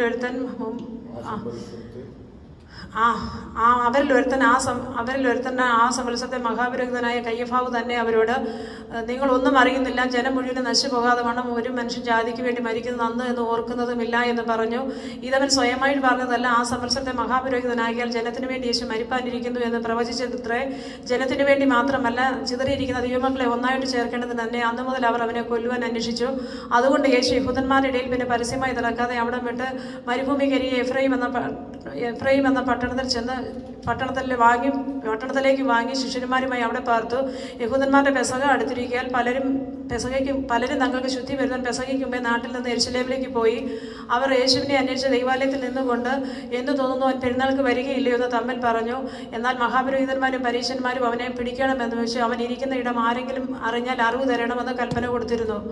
യേശു മരിച്ചവരിൽ നിന്ന് നേർത്ത ലാസർ പാർത്ത ബേഥാനയിലേക്ക് യേശു പെസഹയ്ക്ക് 6 ദിവസം മുമ്പേ വന്നു. അവിടെ അവർ അവനൊരു അത്താഴം ഒരുക്കി. മാർത്ത ശുശ്രൂഷ ചെയ്തു. ലാസറോ അവനോട് പന്തിയിലിരുന്നവരിൽ ഒരുവനായിരുന്നു. അപ്പോൾ മറിയ വിലയേറിയ സ്വച്ഛമാംസ തൈലം ഒരു റാത്തലെടുത്ത് യേശുവിൻ്റെ കാലിൽ പൂശി തൻ്റെ തലമുടി കൊണ്ട് കാൽ തുടച്ചു. തൈലത്തിൻ്റെ സൗരഭ്യം കൊണ്ട് വീട് നിറഞ്ഞു. എന്നാൽ ശിഷ്യന്മാരിൽ ഒരുത്തനായി അവനെ കാണിച്ചു കൊടുക്കാനുള്ള ഇസ്കരിയോത്ത യൂദാ ഈ തൈലം 300 വെള്ളിക്കാശിന് വിറ്റിട്ട് ദരിദ്രർക്ക് കൊടുക്കാഞ്ഞത് എന്തോ എന്ന് പറഞ്ഞു. ഇത് ദരിദ്രന്മാരെ കുറിച്ച് വിചാരമുണ്ടായിട്ടല്ല, അവൻ കള്ളനാകൊണ്ട് പണസഞ്ചി അവൻ്റെ പക്കലാകയിൽ അതിനുള്ളത് എടുത്തു വന്നതുകൊണ്ട് മാത്രമേ പറഞ്ഞത്. യേശുവോ, അവളെ വിടുക, എൻ്റെ ശവസംസ്കാര ദിവസത്തിനായിട്ട് അവളിത് സൂക്ഷിച്ചു എന്നിരിക്കട്ടെ. ദരിദ്രന്മാർ എല്ലായ്പ്പോഴും നിങ്ങൾക്ക് അടയ്ക്കുണ്ടല്ലോ, ഞാൻ എല്ലായ്പ്പോഴും ഇല്ലതാനും എന്ന് പറഞ്ഞു. അവൻ അവിടെ ഉണ്ടെന്ന് അറിഞ്ഞിട്ട് യഹൂദന്മാരുടെ ഒരു വലിയ പുരുഷാരം യേശു നിമിത്തം മാത്രമല്ല, അവൻ മരിച്ചവർ ഉയർപ്പിച്ച ലാസറിനെ കാണുവാനായിട്ടും കൂടെ വന്നു. അവന് ഹേതുവായി എല്ലാവരും ചെന്ന് യേശുവിൽ വിശ്വസിക്കാൻ ലാസറെയും കൊല്ലണമെന്ന് മഹാപുരോഹിതന്മാർ ആലോചിച്ചു. പിറ്റേന്നാൾ പെരുന്നാൾക്ക് വന്ന വലിയൊരു പുരുഷാരം യേശു യെരുശലേമിലേക്ക് വരുന്നു എന്ന് കേട്ടിട്ട് ഗീതപ്പനയുടെ കുരുത്തോല എടുത്തുകൊണ്ട് അവനെ എതിരേറ്റു ചെന്നു. ഹോശന്ന ഇസ്രായേലിന്റെ രാജാവായി കർത്താവിന്റെ നാമത്തിൽ വരുന്നവൻ വാഴ്ത്തപ്പെട്ടവനെന്ന് ആർത്തു. യേശു ഒരു ചെറിയ കഴുതക്കുട്ടിയെ കണ്ട് അതിന്മേൽ കയറി, സിയോൻ പുത്രി ഭയപ്പെടേണ്ട, ഇതാ നിന്റെ രാജാവ് കഴുതക്കുട്ടി പുറത്ത് കയറി വരുന്നു എന്ന് എഴുതിയിരിക്കുന്നത് പോലെ തന്നെ. ഇതവന്റെ ശിഷ്യന്മാർ ആദ്യം ഗ്രഹിച്ചില്ല. യേശുവിന് തേജസ്കരണം വന്ന ശേഷം അവനെക്കുറിച്ച് ഇങ്ങനെ എഴുതിയിരിക്കുന്നതും തങ്ങൾ അവനിങ്ങനെ ചെയ്തു എന്നവർക്ക് ഓർമ്മ വന്നു. അവൻ ലാസറെ കല്ലറയിൽ നിന്ന് വിളിച്ച് മരിച്ചവരിൽ നിന്ന് എഴുന്നേൽപ്പിച്ചപ്പോൾ അവനോട് കൂടെ ഉണ്ടായിരുന്ന പുരുഷാരൻ സാക്ഷ്യം പറഞ്ഞു. അവൻ ഈ അടയാളം ചെയ്ത പ്രകാരം പുരുഷാരൻ കേട്ടിട്ട് അവനെ എതിരേറ്റു ചെന്നു. ആകയാൽ പരീശന്മാർ തമ്മിൽ നമുക്കൊന്നും സാധിക്കുന്നില്ലല്ലോ, ലോകം അവന്റെ പിന്നാലെ ആയിപ്പോയി എന്ന് പറഞ്ഞു. പെരുന്നാളിൽ നമസ്കരിപ്പാൻ വന്നവരിൽ ചില യവനന്മാർ ഉണ്ടായിരുന്നു. അവർ ഗലീലയിലെ ബെത്സയിദക്കാരനായ ഫിലിപ്പോസിന്റെ അടുക്കൽ ചെന്ന്, യജമാനനെ, ഞങ്ങൾക്ക് യേശുവിനെ കാണുവാൻ താല്പര്യമുണ്ട് എന്ന് അപേക്ഷിച്ചു. ഫിലിപ്പോസ് ചെന്ന് അന്ത്രയോസിനോട് പറഞ്ഞു. അന്ത്രയോസും ഫിലിപ്പോസും കൂടെ ചെന്ന് യേശുവിനോട് പറഞ്ഞു. യേശു അവരോട് ഉത്തരം പറഞ്ഞത്, മനുഷ്യപുത്രൻ യേശു അവരോട് ഉത്തരം പറഞ്ഞത്, ആമേൻ ഞാൻ നിങ്ങളോട് പറയുന്നു. പെരുന്നാളിൽ നമസ്കരിപ്പാൻ വന്നവരിൽ ചില യവനന്മാർ ഉണ്ടായിരുന്നു. അവർ ഗലീലയിലെ ബെത്സയിദക്കാരനായ ഫിലിപ്പോസിന്റെ അടുക്കൽ ചെന്ന്, യജമാനെ, ഞങ്ങൾക്ക് യേശുവിനെ കാണുവാൻ താല്പര്യമുണ്ടെന്ന് അപേക്ഷിച്ചു. ഫിലിപ്പോസ് ചെന്ന് അന്ത്രയോസിനോട് പറഞ്ഞു. അന്ത്രയോസും ഫിലിപ്പോസും കൂടെ ചെന്ന് യേശുവിനോട് പറഞ്ഞു. യേശു അവരോട് ഉത്തരം പറഞ്ഞത്, മനുഷ്യപുത്രൻ തേജസ്കരിക്കപ്പെടുവാനുള്ള നാഴിക വന്നിരിക്കുന്നു. ആമേൻ ഞാൻ നിങ്ങളോട് പറയുന്നു, ഗോതമ്പ് മണി നിലത്ത് വീണ് ചാകുന്നില്ല എങ്കിൽ അത് തനിയെ ഇരിക്കും, ചത്തു എങ്കിലും വളരെ വിളവുണ്ടാകും. തന്റെ ജീവനെ സ്നേഹിക്കുന്നവൻ അതിനെ കളയും, ഇഹലോകത്തിൽ തന്റെ ജീവനെ വഹിക്കുന്നവൻ നിത്യജീവനായി അതിനെ സൂക്ഷിക്കും. എനിക്ക് ശുശ്രൂഷ ചെയ്യുന്നവൻ എന്നെ അനുഗമിക്കട്ടെ. ഞാൻ ഇരിക്കുന്നവർ തന്റെ ശുശ്രൂഷക്കാരനും ഇരിക്കും. എനിക്ക് ശുശ്രൂഷ ചെയ്യുന്നവനെ എൻ്റെ പിതാവും മാനിക്കും. ഇപ്പോൾ എൻ്റെ ഉള്ളം കലങ്ങിയിരിക്കുന്നു. ഞാൻ എന്ത് പറയേണ്ടു? പിതാവെ ഈ നാഴികയിൽ തന്നെ രക്ഷിക്കണമേ. എങ്കിലും ഇത് നിമിത്തം ഞാൻ ഈ നാഴികയിലേക്ക് വന്നിരിക്കുന്നു. പിതാവെ, നിന്റെ നാമത്തെ മഹത്വപ്പെടുത്തണമേ. അപ്പോൾ സ്വർഗത്തിൽ നിന്ന് ഞാൻ മഹത്വപ്പെടുത്തിയിരിക്കുന്നു, ഇനിയും മഹത്വപ്പെടുത്തുന്നൊരു ശബ്ദമുണ്ടായി. അത് കേട്ടിട്ട് അരികെ നിൽക്കുന്ന പുരുഷാരം, ഒരു വലിയ ഇടി ഉണ്ടായി എന്ന് പറഞ്ഞു. മറ്റു ചിലർ, ഒരു ദൈവദൂതൻ അവനോട് സംസാരിച്ചു എന്ന് പറഞ്ഞു. അതിന് യേശു, ഈ ശബ്ദം എൻ്റെ നിമിത്തമല്ല, നിങ്ങൾ നിമിത്തം അത്രേ ഉണ്ടായത്. ഇപ്പോൾ ഈ ലോകത്തിന്റെ ന്യായവിധിയാകുന്നു. ഇപ്പോൾ ഈ ലോകത്തിന്റെ പ്രഭുവിനെ പുറത്തു തള്ളിക്കളയും. ഞാനോ ഭൂമിയിൽ ഉയർത്തപ്പെട്ടാൽ എല്ലാവരെയും എങ്കിലേക്ക് ആകർഷിക്കുമെന്ന് ഉത്തരം പറഞ്ഞു. പുരുഷാരം അവനോട്,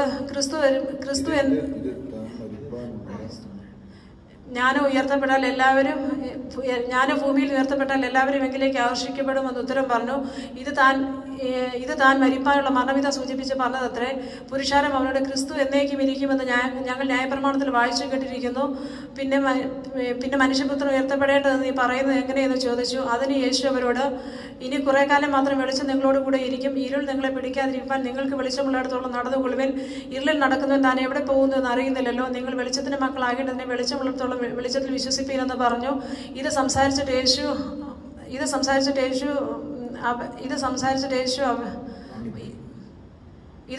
യേശു വാങ്ങിപ്പോയി അവരെ വിട്ടു മറഞ്ഞു. അവർ കാണുക ഇത്ര വളരെ അടയാളങ്ങൾ ചെയ്തിട്ടും അവർ അവനിൽ വിശ്വസിച്ചില്ല. കർത്താവെ, ഞങ്ങൾ കേൾപ്പിച്ചത് ആർ വിശ്വസിക്കും? കർത്താവിന്റെ ഭുജം ആർക്ക് വെളിപ്പെട്ടിരിക്കുന്നു എന്ന് യശയ്യാവ് പറഞ്ഞ വചനം അവരിൽ നിവൃത്തിയാകുവാൻ ഇടവന്നു. അവർക്ക് അവനിൽ വിശ്വസിപ്പാൻ കഴിഞ്ഞില്ല. അതിന് കാരണം യശയ്യാവ് വേറെ ഒരിടത്ത് പറയുന്നത്, അവർ കണ്ണുകൊണ്ട് കാണുകയോ ഹൃദയം കൊണ്ട് ഗ്രഹിക്കുകയോ മനംതിരിക്കുകയോ താൻ അവരെ സൗഖ്യമാക്കുകയോ ചെയ്യാതിരിക്കേണ്ടതിന് അവൻ അവരുടെ കണ്ണുകൊണ്ടാക്കി ഹൃദയം തടിപ്പിച്ചിരിക്കുന്നു. യശയ്യാവ് അവന്റെ തേജസ് കണ്ട് അവനോട് സംസാരിച്ചതുകൊണ്ടാകുന്നു ഇത് പറഞ്ഞത്. എന്നിട്ടും പ്രമാണികൾ തന്നെയും അനേകരിൽ അവരും വിശ്വസിച്ചു. പള്ളിപ്രശ്നരാകാതിരിപ്പാൻ പരീശന്മാർ നിമിത്തം ഏറ്റുപറഞ്ഞില്ലതാനും അവർ ദൈവത്തിന്റെ മാനത്തേക്കാൾ മനുഷ്യരുടെ മാനത്തെ അധികം സ്നേഹിച്ചു. യേശു വിളിച്ചു പറഞ്ഞത്, എന്നിൽ വിശ്വസിക്കുന്നവൻ എന്നിലല്ല, എന്നെ അയച്ചവനിൽ വിശ്വസിക്കുന്നു. എന്നെ കാണുന്നവൻ എന്നെ അയച്ചവനെ കാണുന്നു. എൻ്റെ വചനം കേട്ട് പ്രമാണിക്കാത്തവനെ ഞാൻ വിധിക്കുന്നില്ല. ലോകത്തെ വിധിപ്പാനല്ല, രക്ഷിപ്പാൻ അത്ര ഞാൻ വന്നത്.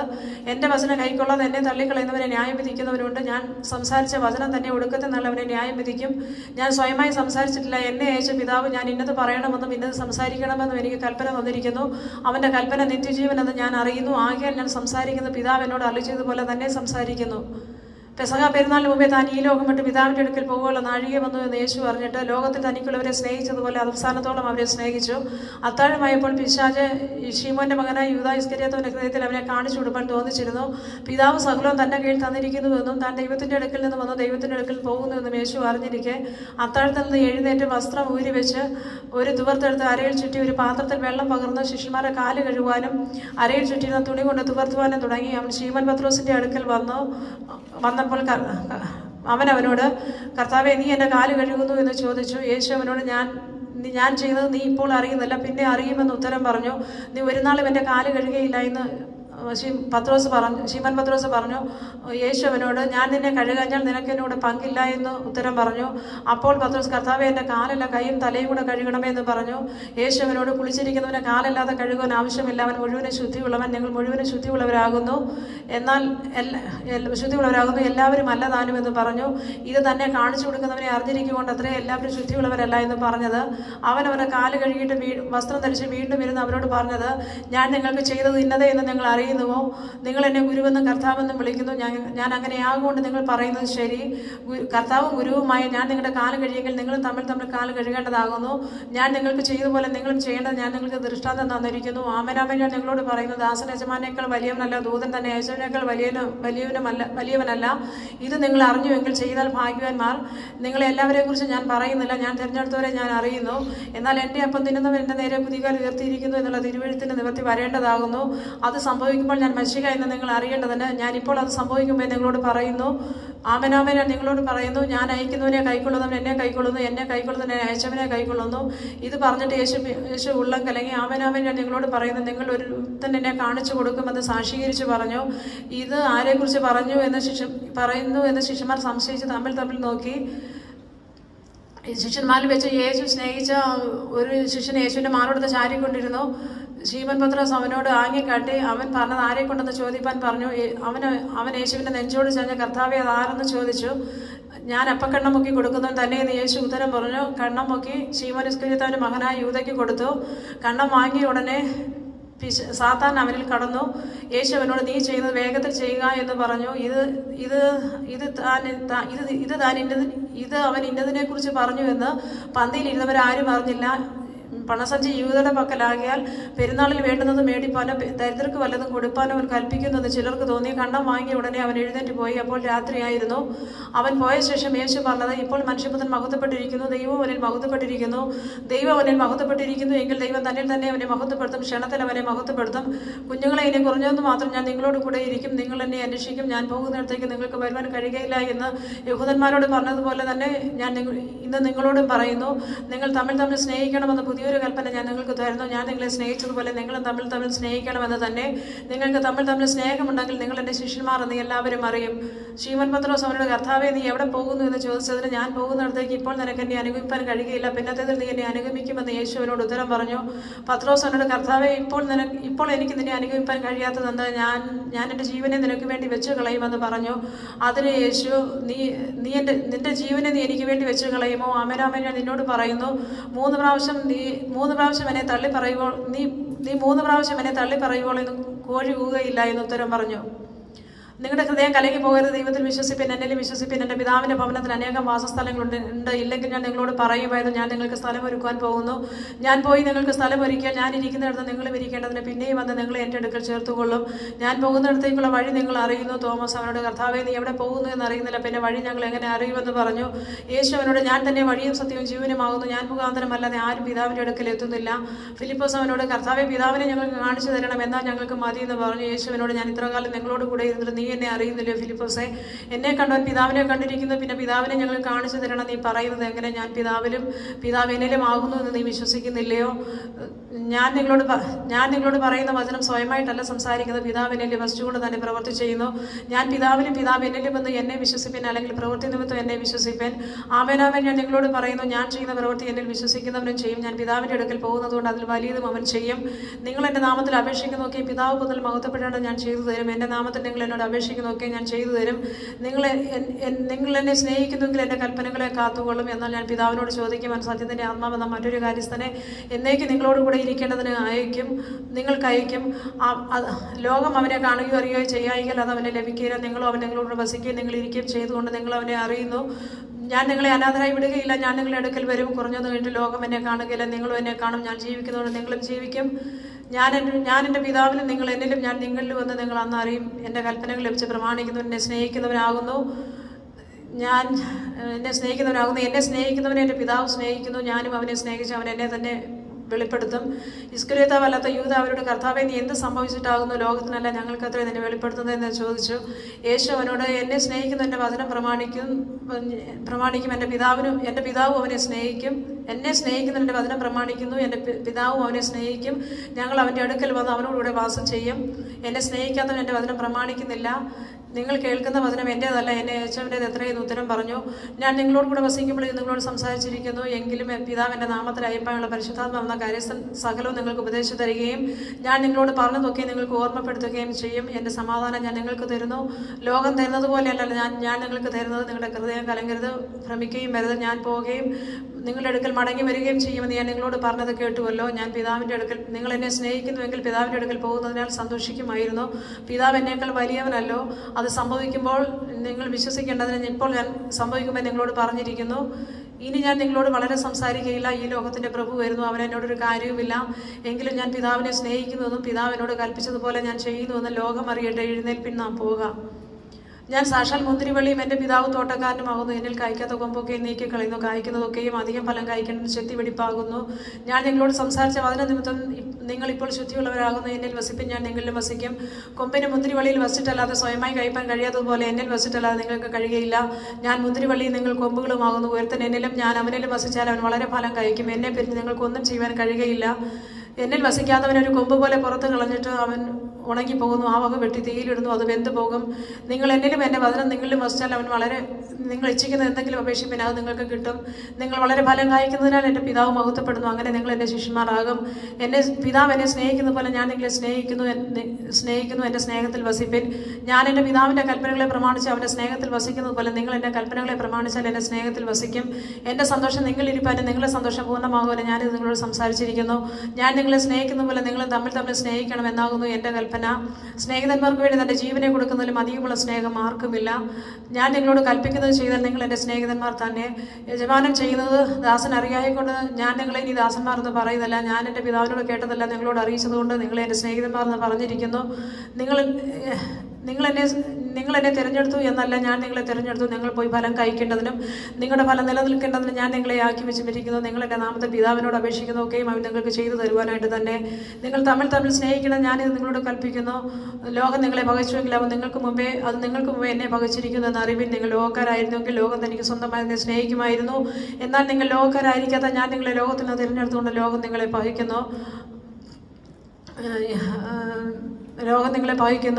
ദാസൻ യജമാനേക്കാൾ വലിയവനല്ല എന്ന് ഞാൻ നിങ്ങളോട് പറഞ്ഞ വാക്ക് ഓർപ്പിൻ. അവർ എന്നെ ഉപദ്രവിച്ചുവെങ്കിൽ നിങ്ങളെ ഉപദ്രവിക്കും. എൻ്റെ വചനം പ്രമാണിച്ചുവെങ്കിൽ നിങ്ങളുടേതും പ്രമാണിക്കും. എങ്കിലും എന്നെ അയച്ചവനെ അവർ അറിയായതുകൊണ്ട് എൻ്റെ നാമത്തിന് ഇതൊക്കെ നിങ്ങളോട് ചെയ്യും. ഞാൻ വന്ന് അവരോട് സംസാരിക്കാതിരുന്നുവെങ്കിൽ അവർക്ക് പാപമില്ലായിരുന്നു. ഇപ്പോഴും അവരുടെ പാപത്തിന് ഒഴികഴിവില്ല. എന്നെ പകയ്ക്കുന്നവൻ എൻ്റെ പിതാവിനെ പകയ്ക്കുന്നു. മറ്റാരും ചെയ്തിട്ടില്ലാത്ത പ്രവർത്തികളെ ഞാൻ അവരുടെ ഇടയിൽ ചെയ്തിരുന്നില്ല എങ്കിൽ അവർക്ക് പാപമില്ലായിരുന്നു. ഇപ്പോഴും അവർ പിതാവിനെയും എന്നെയും കാണുകയും പകയ്ക്കുകയും ചെയ്തിരിക്കുന്നു. അവർ വെറുതെ എന്നെ പകച്ചു എന്ന് അവരുടെ ന്യായപ്രമാണത്തിൽ എഴുതിയിരിക്കുന്ന വചനം നിവൃത്തിയാകേണ്ടത് തന്നെ. ഞാൻ പിതാവിൻ്റെ അടുക്കൽ നിന്ന് നിങ്ങൾക്ക് അയപ്പാനുള്ള കാര്യസ്ഥനായി പിതാവിൻ്റെ അടുക്കൽ നിന്ന് പുറപ്പെടുന്ന സത്യാത്മാവ് വരുമ്പോൾ അവൻ എന്നെക്കുറിച്ച് സാക്ഷ്യം പറയും. നിങ്ങളും ആദ്യം മുതൽ എന്നോട് കൂടെ ഇരിക്കും കൊണ്ട് സാക്ഷ്യം പറവിൻ. നിങ്ങൾ ഇടയിൽ പോകാതിരിക്കാൻ ഞാൻ നിങ്ങളോട് സംസാരിച്ചിരിക്കുന്നു. അവർ നിങ്ങളെ പള്ളിഭ്രഷ്ടരാക്കും. അത്രയുമല്ല, നിങ്ങളെ കൊല്ലുന്നവനല്ല ദൈവത്തിന് വഴിപാട് കഴിക്കുന്നു എന്ന് വിചാരിക്കുന്ന നാഴിക വരുന്നു. അവർ പിതാവിനെയും എന്നെയും അറിയായിക്കൊണ്ട് ഇങ്ങനെ ചെയ്യും. അതിൻ്റെ നാഴിക വരുമ്പോൾ ഞാനത് നിങ്ങളോട് പറഞ്ഞിട്ടുണ്ടെന്ന് നിങ്ങൾ ഓർക്കേണ്ടത് നിങ്ങളോട് സംസാരിച്ചിരിക്കുന്നു. ആദ്യം നിങ്ങളോട് പറയാഞ്ഞത് ഞാൻ നിങ്ങളോട് കൂടെ ഇരിക്കും കൊണ്ട് അത്ര. ഇപ്പോഴും ഞാൻ എന്നെ അയച്ചവരുടെ അടുക്കൽ പോകുന്നു. നീ എവിടെ പോകുന്നു നിങ്ങൾ ആരും എന്നോട് ചോദിക്കുന്നില്ല. എങ്കിലും ഇത് നിങ്ങളോട് സംസാരിക്കൊണ്ട് നിങ്ങളുടെ ഹൃദയത്തിൽ ദുഃഖം നിറഞ്ഞിരിക്കുന്നു. എന്നാൽ ഞാൻ നിങ്ങളോട് സത്യം പറയുന്നു, ഞാൻ പോകുന്നത് നിങ്ങൾക്ക് പ്രയോജനം. ഞാൻ പോകാഞ്ഞാൽ കാര്യസ്ഥൻ നിങ്ങളുടെ അടുക്കൽ വരികയില്ല. ഞാൻ പോയാൽ അവനെ നിങ്ങളുടെ അടുക്കൽ അയക്കും. അവൻ വന്ന് പാപത്തെക്കുറിച്ചും നീതിയെക്കുറിച്ചും ന്യായവിധിയെക്കുറിച്ചും ലോകത്തിന് ബോധം വരുത്തും. അവർ എന്നിൽ വിശ്വസിക്കായകൊണ്ട് പാപത്തെക്കുറിച്ചും ഞാൻ പിതാവിൻ്റെ അടുക്കൽ പോവുകയും നിങ്ങൾ എന്നെ കാണാതിരിക്കുകയും ചെയ്യുന്നതുകൊണ്ട് നീതിയെക്കുറിച്ചും ഈ ലോകത്തിൻ്റെ പ്രഭു വിധിക്കപ്പെട്ടിരിക്കുന്ന ന്യായവിധിയെക്കുറിച്ചും തന്നെ. ഇനിയും വളരെ നിങ്ങളോട് പറവാനുണ്ട്, എന്നാൽ വഹിപ്പാൻ നിങ്ങൾക്ക് കഴിവില്ല. സത്യത്തിൻ്റെ ആത്മാവ് വരുമ്പോഴോ അവൻ നിങ്ങളെ സകല സത്യത്തിലും വഴി നടത്തും. അവൻ സ്വയമായി സംസാരിക്കുക, താൻ കേൾക്കുന്നത് സംസാരിക്കുകയും വരുവാനുള്ളത് നിങ്ങൾക്ക് അറിയിച്ചു തരികയും ചെയ്യും. അവൻ എനിക്കുള്ളതിനടുത്ത് നിങ്ങൾക്ക് അറിയിച്ചു തരുന്നതുകൊണ്ട് എന്നെ മഹത്വപ്പെടുത്തും. എനിക്കുള്ളതെല്ലാം എൻ്റെ പിതാവിനും അവൻ എനിക്കുള്ളതിനടുത്ത് നിങ്ങൾക്ക് അറിയിച്ചു തരുന്നതുകൊണ്ട് എന്നെ മഹത്വപ്പെടുത്തും. പിതാവിനുള്ളതൊക്കെയും എനിക്കുള്ളത്, അതുകൊണ്ട് അത്രേ എനിക്കുള്ളതിനടുത്ത് അവൻ നിങ്ങൾക്ക് അറിയിച്ചു തരുമെന്ന് ഞാൻ പറഞ്ഞത്. ഈ കുറഞ്ഞത് കഴിഞ്ഞ് നിങ്ങളെന്നെ കാണുകയില്ല, പിന്നെയും കുറഞ്ഞത് കഴിഞ്ഞ് നിങ്ങളെന്നെ കാണും. അവരെ ശിഷ്യന്മാരിൽ ചിലർ കുറഞ്ഞത് കഴിഞ്ഞ് നിങ്ങളെന്നെ കാണുകയില്ല, പിന്നെയും കുറഞ്ഞത് കഴിഞ്ഞ് നിങ്ങളെന്നെ കാണും. ഞാൻ പിതാവിൻ്റെ അടുക്കൽ പോകുന്നു എന്ന് നമ്മോട് ഈ പറയുന്നത് എന്ത് എന്ന് ചോദിച്ചു. കുറഞ്ഞതെന്ന് പറയുന്നത് എന്താകുന്നു, അവൻ എന്ത് സംസാരിക്കുന്നു നാം അറിയുന്നില്ല എന്ന് അവർ പറഞ്ഞു. അവർ തന്നോട് ചോദിപ്പാൻ ആഗ്രഹിക്കുന്നു എന്ന് അറിഞ്ഞ് യേശുവിനോട് പറഞ്ഞത്, കുറഞ്ഞൊന്ന് കഴിഞ്ഞ് നിങ്ങൾ എന്നെ കാണുകയില്ല, പിന്നെയും കുറഞ്ഞൊന്ന് കഴിഞ്ഞ് നിങ്ങൾ എന്നെ കാണുമെന്ന് ഞാൻ നിങ്ങളോട് പറയുക. തമ്മിൽ ചോദിക്കുന്നുവോ?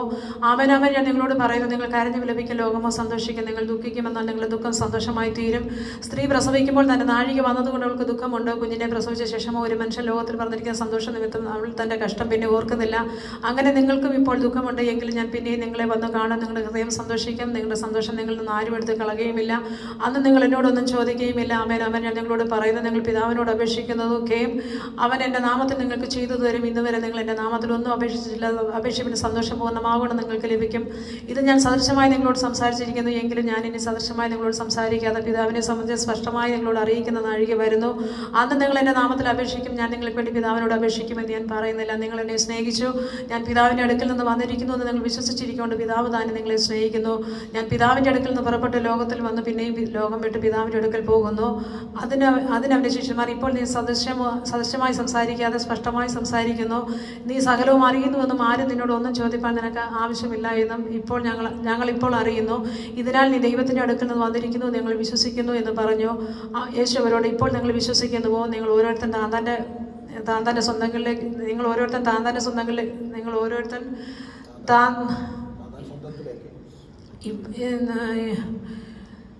ദൈവത്തിൻ്റെ അടുക്കൽ നിന്ന് ഇതിനാൽ നീ ദൈവത്തിൻ്റെ അടുക്കൽ നിന്ന് വന്നിരിക്കുന്നു ഞങ്ങൾ വിശ്വസിക്കുന്നു എന്ന് പറഞ്ഞു. യേശുവിനോട്, ഇപ്പോൾ നിങ്ങൾ വിശ്വസിക്കുന്നു. നിങ്ങൾ ഓരോരുത്തരും താന്താൻ്റെ സ്വന്തത്തിലേക്ക് ചിതറിപ്പോവുകയും എന്നെ ഏകനായി വിടുകയും ചെയ്യുന്ന നാഴിക വന്നിരിക്കുന്നു. പിതാവിനോട് കൂടെ ഉള്ളതുകൊണ്ട് ഞാൻ ഏകനല്ല താനും. നിങ്ങൾക്ക് എന്നിൽ സമാധാനം ഉണ്ടാകണം. ഞാൻ നിങ്ങളോട് സംസാരിച്ചിരിക്കുന്നു. ലോകത്തിൽ നിങ്ങൾക്ക് കഷ്ടമുണ്ടെങ്കിലും ധൈര്യപ്പെടും, ഞാൻ ലോകത്തെ ജയിച്ചിരിക്കുന്നു എന്ന് പറഞ്ഞു. ഇത് സംസാരിച്ചിട്ട് യേശു സ്വർഗത്തേക്ക് നോക്കി പറഞ്ഞതെന്നാൽ, പിതാവേ, നാഴിക വന്നിരിക്കുന്നു. നിന്റെ പുത്രൻ നിന്നെ മഹത്വപ്പെടുത്തണമേ. നീ അവന് നൽകിയിട്ടുള്ളവർക്ക് എല്ലാവർക്കും നിത്യജീവനെ കൊടുക്കേണ്ടത് നീ സകല ജഡത്തിന്മേലെ അവന് അധികാരം നൽകിയിരിക്കുന്നുവല്ലോ. ഏകസത്യതയുമായി നിന്നെയും നീ അയച്ചിരിക്കുന്ന യേശു ക്രിസ്തുവിനെയും അറിയുന്നത് തന്നെ നിത്യജീവനാകുന്നു. ഞാൻ ഭൂമിയിൽ നിന്നെ മഹത്വപ്പെടുത്തി നീ എനിക്ക് ചെയ്യുവാൻ തന്ന പ്രവൃത്തി തികച്ചിരിക്കുന്നു. ഇപ്പോൾ പിതാവേ, ലോകം ഉണ്ടാകും മുമ്പേ എനിക്ക് നിന്റെ അടുക്കൽ ഉണ്ടായിരുന്ന മഹത്വത്തിൽ എന്നെ നിന്റെ അടുക്കൽ മഹത്വപ്പെടുത്തണമേ. നീ ലോകത്തിൽ എനിക്ക് തന്നിട്ടുള്ള മനുഷ്യർക്ക് ഞാൻ നിന്റെ നാമം വെളിപ്പെടുത്തിയിരിക്കുന്നു. അവർ നിനക്കുള്ളവരായിരുന്നു, അവർ നിന്റെ വചനം പ്രമാണിച്ചുമിരിക്കുന്നു.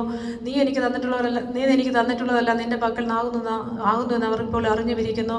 നീ എനിക്ക് തന്ന വചനം ഞാൻ അവർക്ക് കൊടുത്തു, അവർ അത് കൈക്കൊണ്ടു. ഞാൻ നിന്റെ അടുക്കൽ നിന്ന് വന്നിരിക്കുന്നു എന്നവർ സത്യമായിട്ട് അറിഞ്ഞും നീ എന്നെ അയച്ചിരിക്കുന്നു എന്നവർ വിശ്വസിച്ചിരിക്കുന്നു.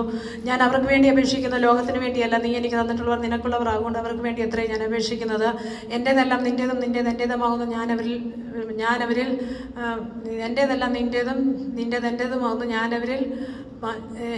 എൻ്റേതെല്ലാം നിൻ്റേതുമാകുന്നു ഞാൻ അവരിൽ മഹത്വപ്പെട്ടുമിരിക്കുന്നു.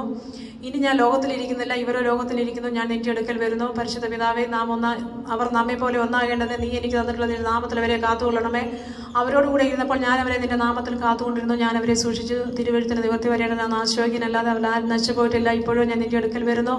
എൻ്റെ സന്തോഷം അവർക്കുള്ളിൽ പൂർണ്ണമാകേണ്ടതിന് ഇത് ലോകത്തിൽ വെച്ച് സംസാരിക്കുന്നു. ഞാൻ അവർക്ക് നിന്റെ വചനം കൊടുത്തിരിക്കുന്നു. ഞാൻ ലൗകികനല്ലാത്തതുപോലെ അവർ ലൗകികന്മാരല്ലായികയാൽ അവരിൽ ലൗകികന്മാരല്ലാകിയാൽ ലോകം അവരെ പകച്ചു. അവരെ ലോകത്തിൽ നിന്ന് എടുക്കണമെന്നല്ല അവരെ ലോകത്തിൽ നിന്ന് എടുക്കണമല്ല, ദുഷ്ടന്റെ കയ്യിൽ അകപ്പെടാതെ കാത്തുകൊള്ളണം എന്നത്രേ ഞാൻ അപേക്ഷിക്കുന്നത്. ഞാൻ ലൗകികനല്ലായികയാൽ അവർ ലൗകികന്മാരല്ല, സത്യത്താൽ അവരെ വിശുദ്ധീകരിക്കണമേ. നിന്റെ വചനം സത്യമാകുന്നു. നീ എന്നെ ലോകത്തിലേക്ക് അയച്ചതുപോലെ ഞാനും അവരെ ലോകത്തിലേക്ക് അയച്ചിരിക്കുന്നു. അവരും സാക്ഷാൽ വിശുദ്ധീകരിക്കപ്പെട്ടവർ ആകേണ്ടതിന് ഞാൻ അവർക്ക് വേണ്ടി എന്നെ തന്നെ വിശുദ്ധീകരിക്കുന്നു. ഇവർക്ക് വേണ്ടി മാത്രമല്ല, ഇവരുടെ വചനത്താൽ എന്നെ വിശ്വസിപ്പാനിരിക്കുന്നവർക്ക് വേണ്ടിയും ഞാൻ അപേക്ഷിക്കുന്നു. നീ എന്നെ അയച്ചിരിക്കുന്നു ലോകം വിശ്വസിപ്പാൻ. അവർ എല്ലാവരും ഒന്നാകേണ്ടതിന് പിതാവേ, നീ എന്നിലും ഞാൻ നിന്നിലും ആകുന്നത് പോലെ അവരും തമ്മിലാകേണ്ടതിന് തന്നെ നീ എനിക്ക് തന്നിട്ടുള്ള മഹത്വം ഞാൻ അവർക്ക് കൊടുത്തിരിക്കുന്നു. നീ എന്നെ അയച്ചിരിക്കുന്നു എന്നും നീ എന്നെ സ്നേഹിക്കുന്നത് പോലെ അവരെയും സ്നേഹിക്കുന്നു എന്ന് ലോകം അറിയുവാൻ നാം ഒന്നായിരിക്കുന്നത് പോലെ അവരും ഒന്നാകേണ്ടതിന് ഞാൻ അവരിലും നീ എന്നിലുമായി അവർ ഐക്യത്തിൽ തികഞ്ഞവരാകേണ്ടതിന് തന്നെ. പിതാവേ, നീ ലോകസ്ഥാപനത്തിന് മുമ്പ് എന്നെ സ്നേഹിച്ചിരിക്കുകൊണ്ട് നീ നൽകിയ മഹത്വം നീ എനിക്ക് തന്നിട്ടുള്ളവർ കാണേണ്ടത് ഞാൻ ഇരിക്കുന്നിടത്ത് അവരും എന്നോടുകൂടെ ഇരിക്കണമെന്ന് ഞാൻ ഇച്ഛിക്കുന്നു. നീതിയുള്ള പിതാവേ, ലോകം നിന്നെ അറിഞ്ഞിട്ടില്ല, ഞാനോ നിന്നെ അറിഞ്ഞിരിക്കുന്നു. നീ എന്നെ അയച്ചിരിക്കുന്നു, ഇവരും അറിഞ്ഞിരിക്കുന്നു. നീ എന്നെ സ്നേഹിക്കുന്ന സ്നേഹം അവരിലാകുവാനും ഞാൻ അവരിലും ആകുവാനും ഞാൻ നിന്റെ നാമം അവർക്ക് വെളിപ്പെടുത്തിയിരിക്കുന്നു, ഇനിയും വെളിപ്പെടുത്തും. ഇത് പറഞ്ഞിട്ട് യേശു ശിഷ്യന്മാരുമായി കെദ്രോൻ തോട്ടിനക്കരയ്ക്ക് പോയി. അവിടെ ഒരു തോട്ടമുണ്ടായിരുന്നു, അതിൽ അവനും ശിഷ്യന്മാരും കിടന്നു. അവിടെ യേശു പലപ്പോഴും ശിഷ്യന്മാരോട് കൂടെ പോയിരുന്നത് കൊണ്ട് ആ സ്ഥലം അവനെ കാണിച്ചു കൊടുത്ത യൂദയും ആ സ്ഥലം അറിഞ്ഞിരുന്നു. അങ്ങനെ കാണിച്ചൊരു സ്ഥലം ഇത് പറഞ്ഞിട്ട് യേശു ശിഷ്യന്മാരുമായി കേദ്രോൻ തോട്ടിന് അക്കരയ്ക്ക് പോയി. അവിടെ ഒരു തോട്ടമുണ്ടായിരുന്നു, അതിൽ അവനും ശിഷ്യന്മാരും കടന്നു. അവിടെ യേശു പലപ്പോഴും പോയിരുന്നുകൊണ്ട് അവനെ കാണിച്ചു കൊടുത്ത യൂദയും ആ സ്ഥലം അറിഞ്ഞിരുന്നു. അങ്ങനെ യൂദ പട്ടാളത്തെയും മഹാപുരോഹിതന്മാരും പരീശന്മാരും അയച്ച ചേവകരെയും കൂട്ടിക്കൊണ്ട് തീപ്പെട്ടി ബന്ധങ്ങളും ആയുധങ്ങളുമായി അവിടെ വന്നു. യേശു താൻ നേരിടുവാനുള്ളതെല്ലാം അറിഞ്ഞ് പുറത്ത് ചെന്ന് അവരോട്, നിങ്ങൾ ആരെ തിരയുന്നു എന്ന് അവരോട് ചോദിച്ചു. നസറായനായ യേശുവിനെ എന്ന് അവർ പറഞ്ഞു. അത് ഞാൻ തന്നെ എന്ന് യേശു പറഞ്ഞു. അവനെ കാണിച്ചു കൊടുക്കുന്ന യൂദയും അരികെ നിന്നിരുന്നു. അത് ഞാൻ തന്നെ എന്ന് അവൻ പറഞ്ഞപ്പോൾ അവർ പിൻവാങ്ങി നിലത്ത് വീണു. നിങ്ങൾ ആരെ തിരയുന്നു എന്ന് യേശു പിന്നെയും ചോദിച്ചതിന് നസറായനായ യേശുവിനെ അവർ പറഞ്ഞു. അത് ഞാൻ തന്നെ എന്ന് പറഞ്ഞുവല്ലോ, ഞാൻ തന്നെ എന്ന് നിങ്ങളോട് പറഞ്ഞുവല്ലോ, നിങ്ങൾ എന്നെയാകുന്നു അന്വേഷിക്കുന്നതിൽ ഇവർ പോയിക്കൊള്ളട്ടെ എന്ന് യേശു ഉത്തരം പറഞ്ഞു. അവന് നീ എനിക്ക് തന്നതിൽ ആരും നഷ്ടമായി പോയിട്ടില്ല എന്ന് അവൻ പറഞ്ഞ വാക്കിന് ഇതിനാൽ നിവർത്തി വന്നു. ശീമോൻ പത്രോസ് തനിക്കുള്ള വാൾ ഒരു മഹാപുരോഹിതന്റെ ദാസനെ വെട്ടി അവന്റെ വലത്തുക തകർത്തു. ആ ദാസനെ മൽക്കോസ് എന്ന് പേർ. യേശു പത്രോസിനോട്, വാൾ ഉറയിലിടുക, പിതാവ് എനിക്ക് തന്ന പാനപാത്രം ഞാൻ കുടിക്കണ്ടേ എന്ന് പറഞ്ഞു. പട്ടാളവും സഹസ്രാധിപന്മാരും യഹൂദന്മാരുടെ ചേവകരും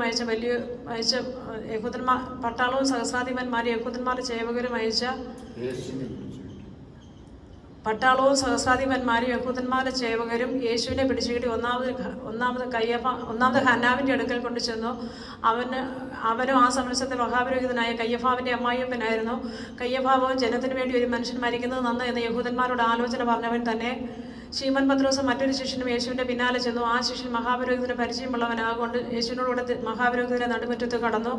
ശീമോൻ പത്രോസ് വാതിൽക്കൽ പുറത്ത് നിൽക്കുമ്പോൾ മഹാപുരോഹിതന് പരിചയമുള്ള മറ്റൊരു ശിഷ്യൻ പുറത്ത് ചെന്ന് വാതിൽക്കാവൽക്കാരത്തിയോട് പറഞ്ഞ് പത്രോസിനെ അകത്ത് കയറ്റി.